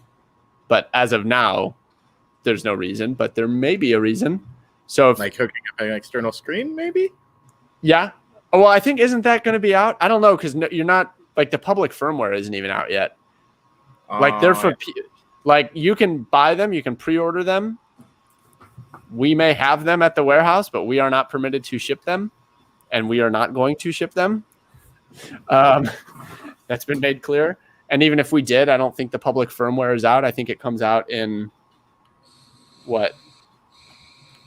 10 days or 6 days, whenever it's supposed to come out. But yeah, the video out is awesome. And there may also be some other stuff coming. I'm sorry, I'm so distracted. You guys are awesome in the chat. They're like, set up a PayPal. And that's such a good idea that I just didn't even think about, is having a PayPal that people can donate to. Because Scarecrow's like, what? You guys don't have Super Chat? But unfortunately, we just don't. It's until you have over 1,000 and something, YouTube doesn't unlock that feature for us. So we make do with what we have, guys. We do have the Patreon, but I think for the next episode, which is not next Wednesday, but the Wednesday after, we will have a PayPal link set up. That's a really good idea. Put like the PayPal QR code thing, like over there or something, and then people could like scan it with their phone. They could just scan their screen and give you the monies. Yeah, we could do Venmo, PayPal, Cash App, all that stuff. Well, I don't want to have everything. Like, I don't want to look like we're fishing for any type and making it too convenient in a sense, right? Like, but aren't you? No, because we sustain the show on our own, and I mean, we still will, whether or not people. But you guys are contribute trying to make it financially, better, we'll and it be takes here. money to make, and I think you will too. But like, if That's people it, like yeah. the show, you know. Yeah, that's it. We're just trying to get it so that it's a little bit more financially affordable and not draining our own accounts as bad. People are always going to give you crap when you try to monetize your art, and you just got to ignore it. I did some sponsored YouTube spots. Everyone gave me crap, but I bought a scooter and you didn't. So, So is the scooter like your new favorite thing ever? I love it. I love it. Is it like a Vespa or like what is it? Mine's a Honda Ruckus. Okay. And it's like, and it's stretched, it's motor swapped, it's loud and obnoxious. It goes way faster than you should on a scooter. It's 150. Wow. And a scooter? Yeah. So it goes like, it can get up to 60 if I work for it. I can't wait to see you pop wheelies. Erica won't pop Bandalorian's wheelies. doing Scratch scooter that. stuff. She's What is? Erica Bandalorian. That's her Oh. YouTube. She's been doing, she's got Erica's Garage, and it's like her scooter thing, and she keeps posting videos of her collecting Vespas and Wait, scooters. is this a quad pilot doing scooter stuff? She or just... is. Yeah. Oh, okay. Yeah, I don't I'll know if you have can to see check it. out her channel. Ashley and I are trying to make scooter friends. That's what Okay. Rollins says the money's Rollins. for. You're the one asking for my OnlyFans, bro. Tell me I need to get laser hair removal. Oh, that's hilarious. No, laser hair removal is not cheap. Not at all. And it hurts. For anyone that hasn't tried it, it fucking hurts. Like, imagine an elastic band being snapped repetitively on your skin. It's fantastic. Ugh. So, what? Okay, I need the brand of guy liner. I use Lancome, but I also recommend Chanel. But don't get that Maybelline crap. Don't go to the drugstore. Maybe that's my issue. You can get it on Amazon. It's like $20 a stick. And it's like, oh, that's so expensive. But I'm like, it lasts all year. It's $20 a year. For one, Am I gonna blind myself the first time I do this? I mean, maybe. Okay. Just look up. Pull the eyelid down and look up so that you don't stab your pupil, and just kind of like do it by feel. Just get it on the waterline. Okay. Repeat that brand again. Lancome. Oh, here. I've tried to post Rollins thing. He spelled it out for you. There you go. See, Mako saying she had a ruckus. What? Yeah. She said she had to Scooter sell it, unfortunately, when they bought their house. But she said it fits the drone gear nicely. Mine, I have no storage because it's like stripped down and all that. So I have to wear a backpack, which is That's uncomfy. still probably not but I've bad. done it. I've done it. Yeah. Ashley's has tons of storage. Ashley's is a Honda Metropolitan. She's got like this underseat compartment. That's awesome. This I'm site just is waiting already for- scaring me. So, what has been going on with the Rotor Riot weddings? That was awesome. Gino and Heidi. They wanted to get married at Rotor Riot. So, I you only did filmed- one so far. Yeah, it was only one. I filmed a vlog at their wedding. Should I edit it? I feel like I should edit it. I have a vlog from their wedding. I filmed it. Is this I going to just- be a I- regular venue for you guys? I mean, if you want to get married at Rotor Riot, I guess hit us up. I'm Is down Vanny getting for it. married at Rotor Riot? He is not. He is getting married in Texas. What a slacker. He totally could have been getting married I there. mean, I don't think he and Sally were brought together by Through drones? No. drones in the same way, right? No. So, Yeah. yeah. She was trying to fly, though. Yeah, I mean, she supports him. Like, she's engaged with his interests and he's engaged with her interests. And, I know he, like, does stuff that she's into. Like, but, like, I think, didn't Gino and Heidi, like, meet through drones? Like, I think so. Maybe not. Either way, like, they, like, both actively love it. Like, That's awesome. Ashley and I would not do a drone wedding. We would sooner do a scooter wedding because, like, it's something that we're both into together. Oh my god. So like ride I the don't scooter think- down the aisle and then ride it out when you I leave. don't think we're gonna Instead of a horse, have Do her that. ride her scooter in. That's adorable. Yeah. Hell yeah. You can even Help. put cans on the back, just married, and have your two scooters drive off together with the cans. Yes. There Yes. you go. You can incorporate any hobby into any wedding or any creation. Help. Drew. Charcoal. Add the word charcoal. Pencil. Charcoal pencil. Lancome charcoal pencil. Noir. Rollins, like, can you imagine Vanny being your coach, but you're also married or you're also engaged to him? Oh God. No. You have to send it. I love you, but you need to send it. When I was learning to fly, Richard was my coach, and it was quite interesting to say the least. And Reckless FPV was there for some of it, so he always laughs. But it's literally like he'd just scream a lot. He was very scared the fact that he had no control of what I was doing, and he didn't know if I had control of what I was doing yet, right? And so there'd be a lot of like, do a flip, do a roll, and like everyone teases still because like that was the whole thing, right? It was just a constant yelling of do a flip, do a roll, or watch out, or land, or what are you doing, or like. And it is scary, honestly, when you teach someone who doesn't know how to fly. If you guys haven't taught someone like from ground zero, it's freaking terrifying. So kudos to anyone who actually has the time to do it. Yeah. I'm just It is seeing hard here. to teach. Jake Time is and really patience. struggling to find. I am. You I'm should gonna just send see- him the link to the one you I'm got. gonna get him an affiliate link here. If I can figure out how to generate one. How do I make an affiliate link? How do I do this? I give up here. I'll just give you a normal link. Can I post it in the chat? It won't let me post a link, right? You can post it in the private chat on the StreamYard. I think I just posted it in the chat. Did it work? Fishing themed, that's fucking cool. I am all on board with that. I don't see it. Yeah, I'll put it in the private chat too. There you go. Yeah, I think they blocked it. A fishing themed wedding. That's cute. I mean, I'm not into fishing, but there you go. That's what you want. I'm so into fishing. Like, that is one thing I will totally side with them on. Oh, you like Holy fishing, buckets. Eh?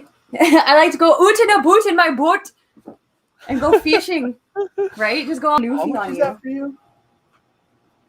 Is that the right one, Oh, Jay? yeah, $18. Yeah. That's what you want. Here, we'll pull Pencil, 'em up black and then you can see ebony. it. Hey, That's stop it. What do you mean stop it? The whole internet can see it already. I need to put this in my save for later thingy. Your wife is going to be like, what the hell? Oh, good lord. I'm interested in flow, style, and juicy flicks with my quad. I had a crappy wizard which had poor weight to thrust ratio.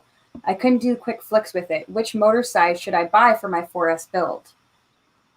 A 2306 2650 kV motor is the perfect 4S motor, and it just so happens to be my motor.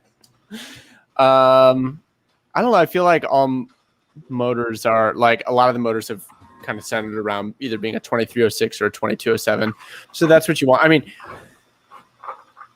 a more expensive motor, like it makes a difference. Like you can feel it whether you buy a hype train or not. Like, yeah. And I like the higher kV. I feel like they've got more of that like,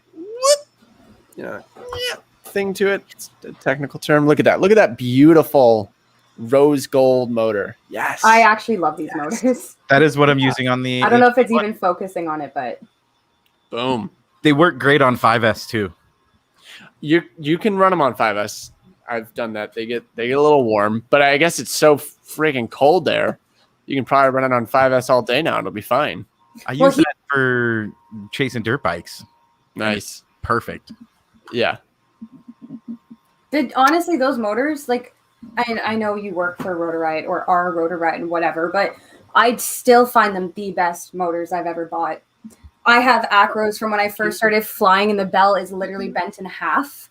And I just sent those motors to a guy in Germany who didn't have a setup. Oh, my camera died. That's still fun. Sending him? So I sent it to a guy in Germany who didn't have any motors, but he had a frame. Yeah. And he's still able to send them, no problem. Nice. And the bell is literally bent in half. Like, it is phenomenal how well those motors are. We love them. Most people do. Not for everyone. Yeah. Use whatever you like. You need the next thing you need to buy, Kat, is I've got it for my camera. It's like a fake battery you plug in. So you plug in like this fake battery, and you get a cord coming out of your camera, and then you can plug that into the wall. Yes. Now let the record show. I need that so bad. I only have one battery, and she was making fun of me saying I needed to buy multiple batteries. I'm still going. Well, look, her thing died, and she brought it right back to life. If you Yeah, die, I you're have done. 3 batteries. She's ready to go. Yeah, see, I learned a little bit. Although I gotta touch buttons on the camera because then it takes off the autofocus, or it puts it back on, and everyone was like, "No, it's better this way." Yeah. Oh, good. So Aeon was saying that Funky FPV, who I sent that stuff to in Germany, actually made in that drone today. So he's officially flying the Mamba Stack and Hype Train Acros. Nice. I'm gonna turn this over a bit. I still have one with the bell that says "choo choo" on it. You guys ever gonna bring one of those back? Probably not. I mean, we still got some kicking around. Still got a box of those bells. Do you? I need 3 more. You need 3? Okay, we'll get you some bells. Yes. How about I'll just send them all to you. And are you in Canada? You're not in Canada, right? I'm not in Canada.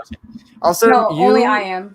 You have to distribute them. You can keep 4 or 5 for yourself, but get the rest of them just out into the world. What are if I you can sending find me? them. Yeah. All these special limited edition bells. Can I show it? Yeah, it's not. Hey, it's your stream. Hey, Prince, how are you? You set your own family friendly level. I'm just seeing. Oh, Aeon saying, "Hey, Drib, Steele put a mustache on his bells. Why not put eyeliner on yours?"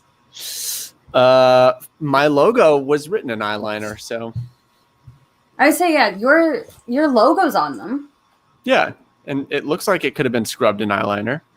It's not going to focus. It's like, So- no, I picked you. You have to cover your face. Is that the problem? Yeah, because it prioritizes your face. So that's why, like, on makeup channels, they're like, see, look, if I'm holding up this eyeliner, it's still Yeah. focusing on my face. But if I go like this, boom, now it focuses on the eyeliner. See, I told you I know Like, nothing getting it. about these new cameras. Although it didn't even seem to work. I think my theory just failed. Why don't you There focus? we go. Focus. You know what? I don't know anything. Don't listen to anything I say. Oh, it's just our cameras hate us. It's okay. Yeah. Panasonics have the worst focus. Adidia wants to know if you, which is actually just Royal Mackenzie. I don't know. I always say the Adidia part. He says, Drew, have you yeah, I do. ever, or do you enjoy flying mountains? Yeah, I like flying mountains. I'm never. I always like have a great time flying mountains, and I'm like, oh, I can't wait to look at my footage, and I just feel like it looks. You go up, you go down, you go up, you go down. Like I don't know. I haven't flown mountains enough to find more creative things to do with them. I have one mountain edit from Colorado, I think, and but yeah, it's fun. It's really fun. What's something you wish to do that you haven't done? Like whether it be a chase of some kind or a certain type of scenery. Like what's something you really want to fly that you haven't got a chance to fly yet? I don't know, man. I've gotten to do some banana stuff. Up until recently, I would have said, like, as far as like something I want to fly around, like I've really been wanting to fly around some stunt bikers, but we just got to do that, and that was awesome. But like obstacles, gosh, I don't know. I feel like other people have like a great answer, like, "Ooh, I want to go fly like the pyramids," and I'm like, I guess I do, but I just want to fly like freestyle. Like, so I just want to find crazy spots that have unique lines, and I don't know. Like, I just see some of these bandos that we like feature on Community Spotlight. I'm like, I want to go there. Wherever that Yeah. is. I want to go there. Scarecrow's brought up twice now how he left his favorite I have to look PJs. for his pajamas. I don't. Yeah. He'd Or love ask, if you could get honestly, some with- James, ask Jeff. Ask Vortex if he can find your PJs. Michael's over there stirring that pot, man. Whew. He's got like a backhoe stirring his pots, though. He doesn't use a spoon anymore. I see you over there. Slat just joined us. Prince is like, if there's PJs, he'll join.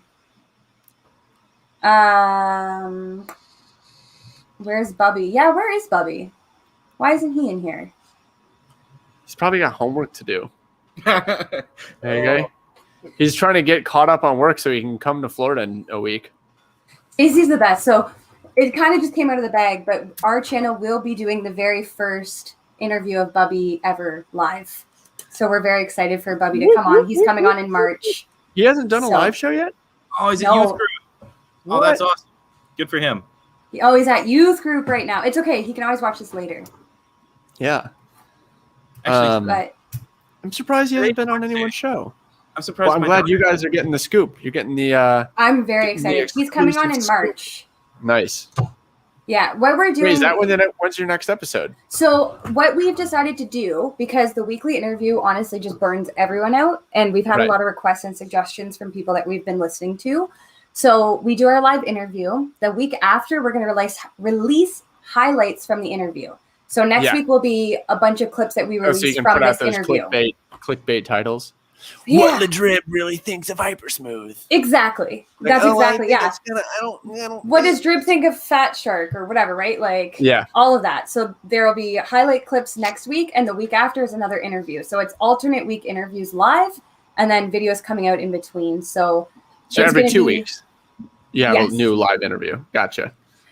Stacey says Bubby's been on an interview, but not them together. So it's the Gotcha. first time her and Bubby are doing an interview together is on our show, Cool. which we're super excited about. Yeah. Well, who's next then? So there's. So next, Don't say anything. No, I'm gonna. Are we keeping it secret? No, I'm gonna say it because I'm Say it. actually super excited. I have to pull it up because I don't want to say it wrong. So his Instagram is actually Nico Films. I don't know. Oh wait, I think I've seen his work. Yeah, his work is It's absolutely outstanding. Nikolai Enshenko. He is the one that's been flying all those base jumpers and just like absolutely crazy filming. So I saw him and I was like, yo, we need you. Come on my show. Like, come join Jake and I, please. And like, I don't know if it'll do it because my thing hates me. Jake can probably show, but like he filmed. That's working. Yeah, he did this one. Awesome. That's and so that's bananas. like a full-size plane that is not an RC plane. That's so cool. He's done such incredible How does he even things. have drones that go fast enough to do that? I'll be in on this. I got questions. He flies some cool drones. I got questions. Like that's If you one of his become a setups. Patreon, you can ask him right on our show. But yeah, this is one of his drones, so you can see. So yeah, so he'll be our next interview. He is incredible, and I'm so excited to have him on. I think it'll just be cool. I haven't really seen him on any other interviews yet either, so it'll be nice to just have him on and get to see like how is he making these connections and. Well, feel free to always post links to your upcoming shows, like the day of, and we can pin it as an announcement in the thank you. in the Rotor Riot Facebook group. I think your link was pinned this time. I didn't. So I honestly don't know. I know you waved on it, which was awesome. Yeah, I think I pinned it as an announcement and then waved on it. So yeah, I'll pin unless I don't like the person, then maybe I won't pin it. Whatever. You know what? That's totally fair. Scarecrow says, in all seriousness, the trip you guys made for the building demolition was still some of the most fun he's ever had, and he'd make a midnight run to Uncertainty with you anytime. That was probably one of my fondest memories. Your question was, what do you want to do? I don't know. I'm just going with the flow, whatever comes my way. But what's the coolest thing I've gotten to do? That's way up there. Yeah, we got the call saying, okay, we're blowing up a building in 16 hours in Jacksonville. Like, okay, let's get in the car and go. I will say that's wake up at 6 in the morning as well. Oh my God. Yeah. How long ago was that? That was like so challenging because there was just so little preparation. Like there's so much more I would have liked to do to prepare for that, but it was just so limited notice. And then when we got there, just they wouldn't let us fly beforehand. We couldn't, like there was a TFR. And so like when I took off, I had to text this like an FAA agent, say, okay, I'm taking off. And tell them when I landed. Like it was totally above board. Like everything was done by the books. But like I felt like us having to follow the rules was like less safe because the rules that were in place meant that we could only fly during this specific window. I couldn't do any practice runs. And I'm like, it would be safer if I could do a practice run, but the rules which are in place to be safe won't let me do a practice run. So that's what I think of the FAA. Your Panasonic isn't focusing and Rollins says shocker. There we go. Jack Fu wants to know if you want to fly some mega truck races. I think we have something on the books for that. I think Sean's got something planned. I think we're going to do that. I wonder if we're doing the same thing. Maybe I'll see you there. I don't know. Yeah, this was crazy. The one thing I regret. There's always going to be haters. It doesn't matter. I'm not worried about thumbs down or thumbs up. But Jake is watching the clip. Like, I wanted to dive it as it was blowing up. What I wish, so they were doing two things. They were bringing down the building and bringing down the chimney. Ideally, I wish we could have had two pilots and one pilot take the building and one pilot take the chimney. But again, apparently with the rules, we can only have one pilot. So I made the decision to try and capture both. I was like, okay, I'm going to dive down the building and then go for the chimney. And I do wish I had just committed to the building and just had that be more. I mean, it's cool that I got to have both. And then just flying through that cloud was one of the coolest experiences, just like cruising. But I still got to dive an imploding building, so I'm fine with it. Did you feel like any force from Oh, that, yeah, like you felt actually it. It was affecting like, the drone? Oh yeah, you felt it, and we were like under a roofing thing, so like you've like felt it in your chest when it popped. It was like pop, pop, pop, and then as the building came down, like the ground was rumbling, and then the like stuff, like dust and stuff, was like falling on your face. Like, well, I had my goggles and stuff, but it was like falling in my hair and stuff. Like the world was shaking. It was crazy. That's crazy. Have you ever flown through fireworks and stuff?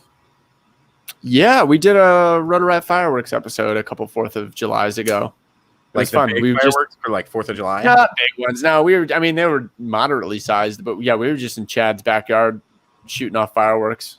But it was cool. But yeah, it'd be cool to fly through like legit professional fireworks. Maybe we'll have some at Rampage. What? Ah, there you go. This Gardo Rotor says, Drew, do you miss the treasure troves of bandos in Detroit? Yes, I do miss my bandos. I do. And Brian Luft wants to know if Rotorite's ever going to sell any of the Insta360 goats. Wow. Clearly, I said goat because I can see Jake's goat, and it was like one of those word swaps. But will Rotorite ever sell any Insta360 Go mounts for the CL1 frame? I did not think that that would be something that people wanted. An Insta360 Go for the CL1 frame. I could see that being for time. Listen, if you want it, send an email to support, because actually I think we have one designed, and I think Miguel brought it to me, or he showed it to me, and I was like, why would we sell? Why would you want to do that? Like, I think I stopped us from selling that. So sorry, we could. We sure, send us an email. You can have one of the first ones. So sure. My last question, my personal last question to you. If I buy this guy, question, you're seriously gonna teach me how to do this, right? Yeah. Like, can we do a quad chat whatever. episode where you show him how to apply the eyeliner and use it? Yeah, Like, sure. we won't do a full video. We'll film it and post it separately. Yeah. Yeah, it'll be fun. That's Yeet. awesome. Ugh. I'm just And seeing yes, here. roll FBB Mama said they're looking for a camera under 1K. Rollins is trying to tell her to go Sony. I'm saying go M50 Canon because that's what Scarecrow recommended, as well as Bot Grinder and a few other people in the industry. And again, I feel that Scarecrow takes some of the best pictures. So, so I trust his opinion greatly. I like my Sony A6100 or whatever this thing is. I see a question from, sorry to hard right, but I see a question from Slat about will there be a charging station at Rampage? So right now, all I can confirm is that in the main building, we'll have a charging station set up, but I look forward to some other announcements coming soon. But yes, there's going to be charging. But we're constantly working to get sponsors for some of the stuff that we want to have. Like I said, we just this week got full 100% confirmation that we got the COVID test sponsored, and everyone's going to have free COVID testing. So we're still working on some stuff for charging. Because answering, Colin Pinard was asking what happened where Rotorite got charged for the falls, like flying near the falls. We talked about that actually on our last interview with you, and you told us all charges were dropped. Yeah, I guess it was when you were at the Canada-US border. Oh, the bridge thing? Yeah, all charges dropped. Yeah, so all said, we didn't find any. They said we didn't find any violation. So okay. Yeah, so there you go. So nothing there. Yeah, we didn't even go to court. We were talking to a lawyer, but I don't think he had to do anything. So what is Rotorite working on right now other than Rampage? Some new frames. So we've got a new drone coming out that Sean's designing. We're so close to announcing some of this stuff. Now's the time. Come on. Should I just leak it? Yeah, of course you can. All right, screw it. We're doing a new. Gosh, I'm nervous. Just leak it out. Why? My team's gonna be mad. No. Only 44 people are seeing this right now, so it's not that bad. Okay, we are going to be doing a subscription service for our built drones so that you can have your repairs covered. So we've been doing repairs for people. So something I'm really excited about is to do it with a subscription model. So if you buy a ready to fly drone for us, break it, send it back to us. No questions asked. We'll fix it for you for free. And there'll be a deep discount on any parts that need to be replaced. I mean, hell, if you just need to replace a standoff, we'll give you a standoff. But like if we need to replace your ESC, then there'll be it. Yeah, we're basically trying to take the ethos of the blaster and bring it to our ready-to-fly drones. That's evolution right there, bro. That's so awesome. It's coming. Quad care coming soon. Consider it. That is super cool.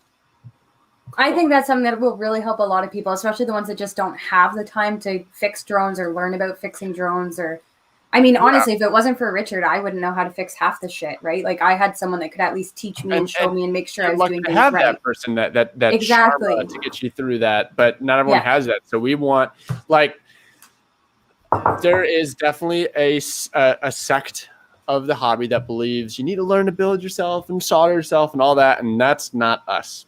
We do not believe you have. I mean, I believe personally that as you get into it, you'll eventually learn to appreciate it. Like as you get serious about it, like if you really want to be a serious top level FPV freestyler, you'll learn to do soldering and you'll learn to enjoy doing your own repairs and stuff like that. But as you're learning, or even if you really like flying and are going to be more casual about it, I think there's heaps of people that just want to fly, and there's nothing wrong with that. And we are done with there being a stigma around that. Like if you just want to fly, we're here for you. I don't care that some people on the internet might make fun of you. Like you don't need to fix your quad. Like you can buy a quad pre-built from us. You can break it. We'll fix it for you. We just want to keep you flying. So you're making it accessible for everyone. Right. And I think that's actually going to eliminate a lot of the hassle in these Facebook groups that I've seen where one dude sent his drone to another dude to get it fixed, and that dude hasn't done anything, whatnot. Mm-hmm. You're going to be able to send it to a reputable company to actually get the stuff taken care of. Right. I mean, you can already send it to us. So we're already doing repair services. You can send any drone, whether you got it from us or not, to Rotorite, to send email to support@rotorite.com, and we're doing repairs. But you know, with our subscription model, it'll be kind of like priority service. You've basically prepaid in a sense for the repair. So like you're guaranteed to get it fixed. You know, it doesn't matter how complicated. You could total the drone, you know. What if somebody sends you a frame that has nothing on it and says, do with as you please? I mean, we'll send you the bill for the parts we need to build it, but yeah, we could do that. Rollins said, are you going to have repair hubs around the country? I mean, or is it only going to be at Rotorite? I mean, for launch, we're going to have a limited number of subscribers for launch, so that we can ramp up the workload and scale it. And yeah, it's going to be fully operated out of Florida. So yeah, if you're in Florida, drive over, drop it off, come back and get it in a week or a couple days, hopefully. But yeah, there's going to be some shipping involved. So this is kind of one of those cases where we're just going to go for it and develop it as we actually do it, and just kind of trial by fire. I see a question from Aeon asking, what about people that send it back because they can't get the VTX channel change? We service drones like that currently. Like seriously, we I think there were just 3 quads three of them that someone sent to us because they couldn't figure out how to bind it. I don't care. We're not making fun of you. We are not here to make fun of you. We just want you to fly. They sent us their drone. We bound it. I mean, it actually took a little more because once you bind it, then you need to change the channel mapping and set the endpoints and blah, blah, blah. And like when you're first getting into it, like what? So send us your drone. We'll bind it. We'll set your endpoints. We'll send it back, and then you can just fly it. But if you just buy it from us, it'll be bound. I'm just saying. So what if somebody sends it in and just wants a tune? Now, I remember back in the day with like Betaflight 3 or whatever it was, when I was flying here in Montana, my drone flew amazingly. But when I was flying in California, it flew like garbage. Is that still the case, or will your guys' tune work anywhere? So yeah, there's all sorts of theories to tuning, right? Our tunes are made to fly. Like, are they perfect? Have we squeezed out every ounce of performance? No, because when you squeeze out every ounce of performance, you've pigeonholed it for the exact props in perfect condition with 67-degree weather that you happen to be tuning in. So our tunes that Tyler does, he's a tune wizard. He has just learned so much about Betaflight and gotten so good at tuning. They fly great. Honestly, he's a better tuner than I am, and they'll fly good anywhere. And if they don't, we'll fix it. I mean, if you're really in Alaska or something like that, we can help you tune. I mean, most of the people. So I guess if you want your drone tuned, we do that too. You can send us your drone and we can tune it. But what we're trying to do more of is we actually offer remote tuning. And I mean, we could do that by trying to. The best way to do that is we have a little piece of technology that we're betaing right now. We haven't really published. So here's another thing. Another little beta thing that we're betaing is we have a little piece of technology where you can plug your flight controller into your computer and I can go into beta flight here in Florida on your drone and change settings. So if you're looking to get something changed, right? Why we haven't pushed it harder is that it's only works on Windows computers now. So you need to have a Windows computer. So that's kind of a bummer, but I got one. Yeah. So if you have a Windows computer and you're looking for help tuning, we can go into your drone and tune it through the matrix. Just send an email, support.rotorriot.com. I'm just reading here. Sorry. Colin Pinard said he needs his jumper set up and he can't connect it to his Crossfire. So I think send it in.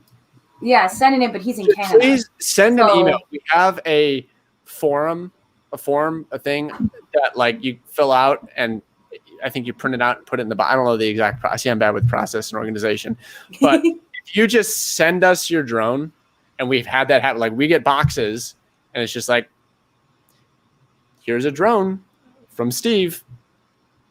Then our guys have to go back and look through the emails and try. It can take a week to find the right Steve to be what did you want done with this? So send the email, follow the process, fill out the form, do the things so that when we get it, we know what we're supposed to do with it. Because we do get a pile of drones that's why is this here?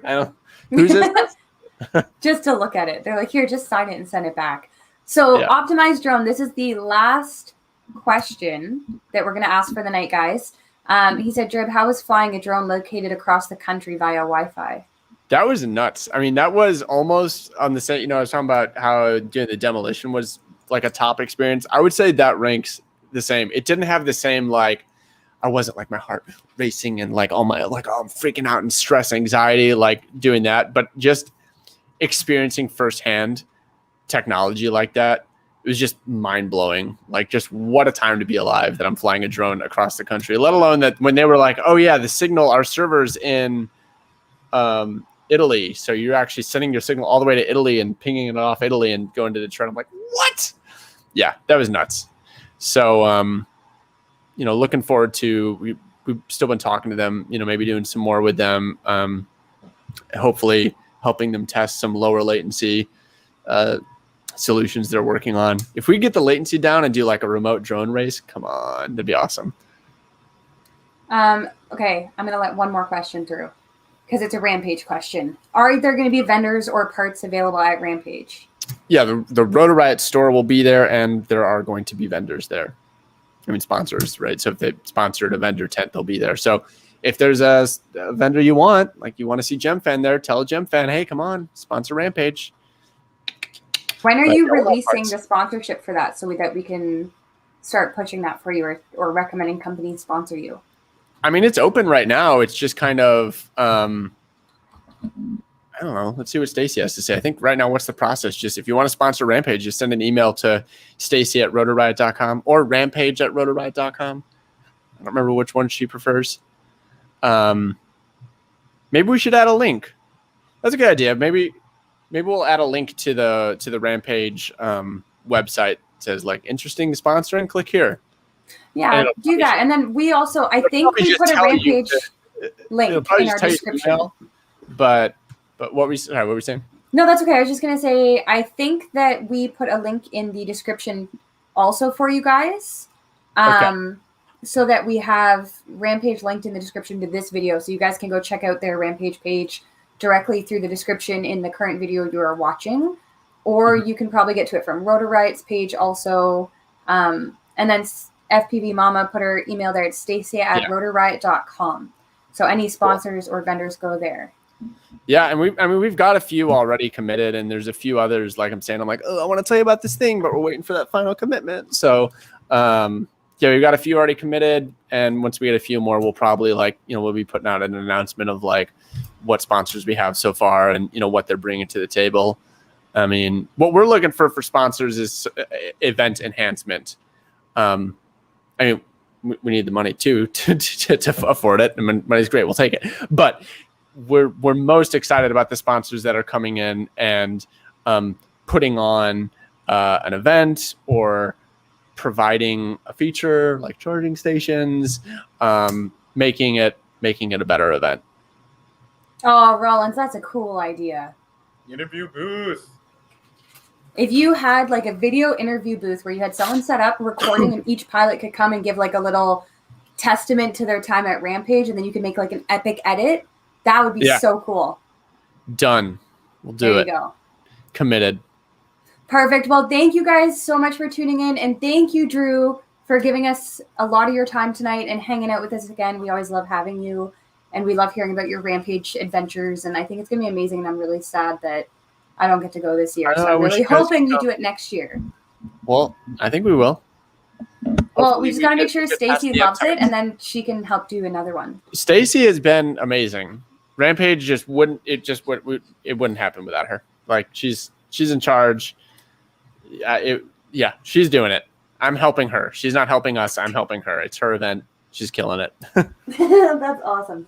Sorry, my cat decided to eat plastic. Can you leave? He's like, it's dinner, Mom. Feed me. And so he's chewing plastic. I will eat this plastic. Yeah, Dude, he's a bit of a jerk. One of my cats, Sophie, she's so stupid. She eats, like, I have to try so hard to, like, not leave a mess, but, like, she'll eat bits of 3D printed stuff. And, like, then she's, like, coughing and, like, but no, she'll, like, cough up blood. And we're like, oh, my God. Like, we took her to the vet once. Like, I don't know where she finds it. Like, I try to clean up everything, but, like, damn. They find everything. Cats. Don't be so stupid. One of our cats is ours- smart. He doesn't eat things you're not supposed to. Like she ate cardboard box, not the whole thing, but like she ate one of the flaps. I'm like, what? Stop, Sophie. Yeah, ours shreds anything cardboard, and then this one eats plastic. He's just Why? It's like a vice for him. Like he also chews his tail. It looks like you put it in a pencil sharpener because the whole tip is naked. Like all of this is short, and then all of this is his normal length. They're high stress cats, right? Like these cats, they're high maintenance. If you put this on these, man, they're like a child. They always need attention. Yep. But thank you guys. We're gonna go offline now. We really appreciate you all. Next week you'll be seeing some highlights from this episode, and the week after that you're gonna see Nico films. And Nico, I'm tuning into that. Definitely post that in the Roto Riot Facebook group, and I'll pin it because I'm super excited to hear about some of those bananas things. And I'm like, is that CG? That's my question. Is that CG? I know it's not, but it's just crazy. Yeah. Perfect. Thank you guys so much. And like we mentioned at the beginning of the show, check out our Patreon if you want to come on the show and ask questions live, or even if you just want to support Quad Chat a little bit extra, you can definitely do it that way. And thank you for the PayPal suggestion. We'll have that up and running for next week too, because I think that was a smart idea. So thanks guys for that. But And have a good night, everyone. I look forward to the Guyliner episode. Yeah, we'll have to do that. Thank you again, Drew, for coming on too. We really appreciate Thanks for having me, guys. Honored to be the first guest of season 2 Quad Chat. Yeah. Have a good night, everyone.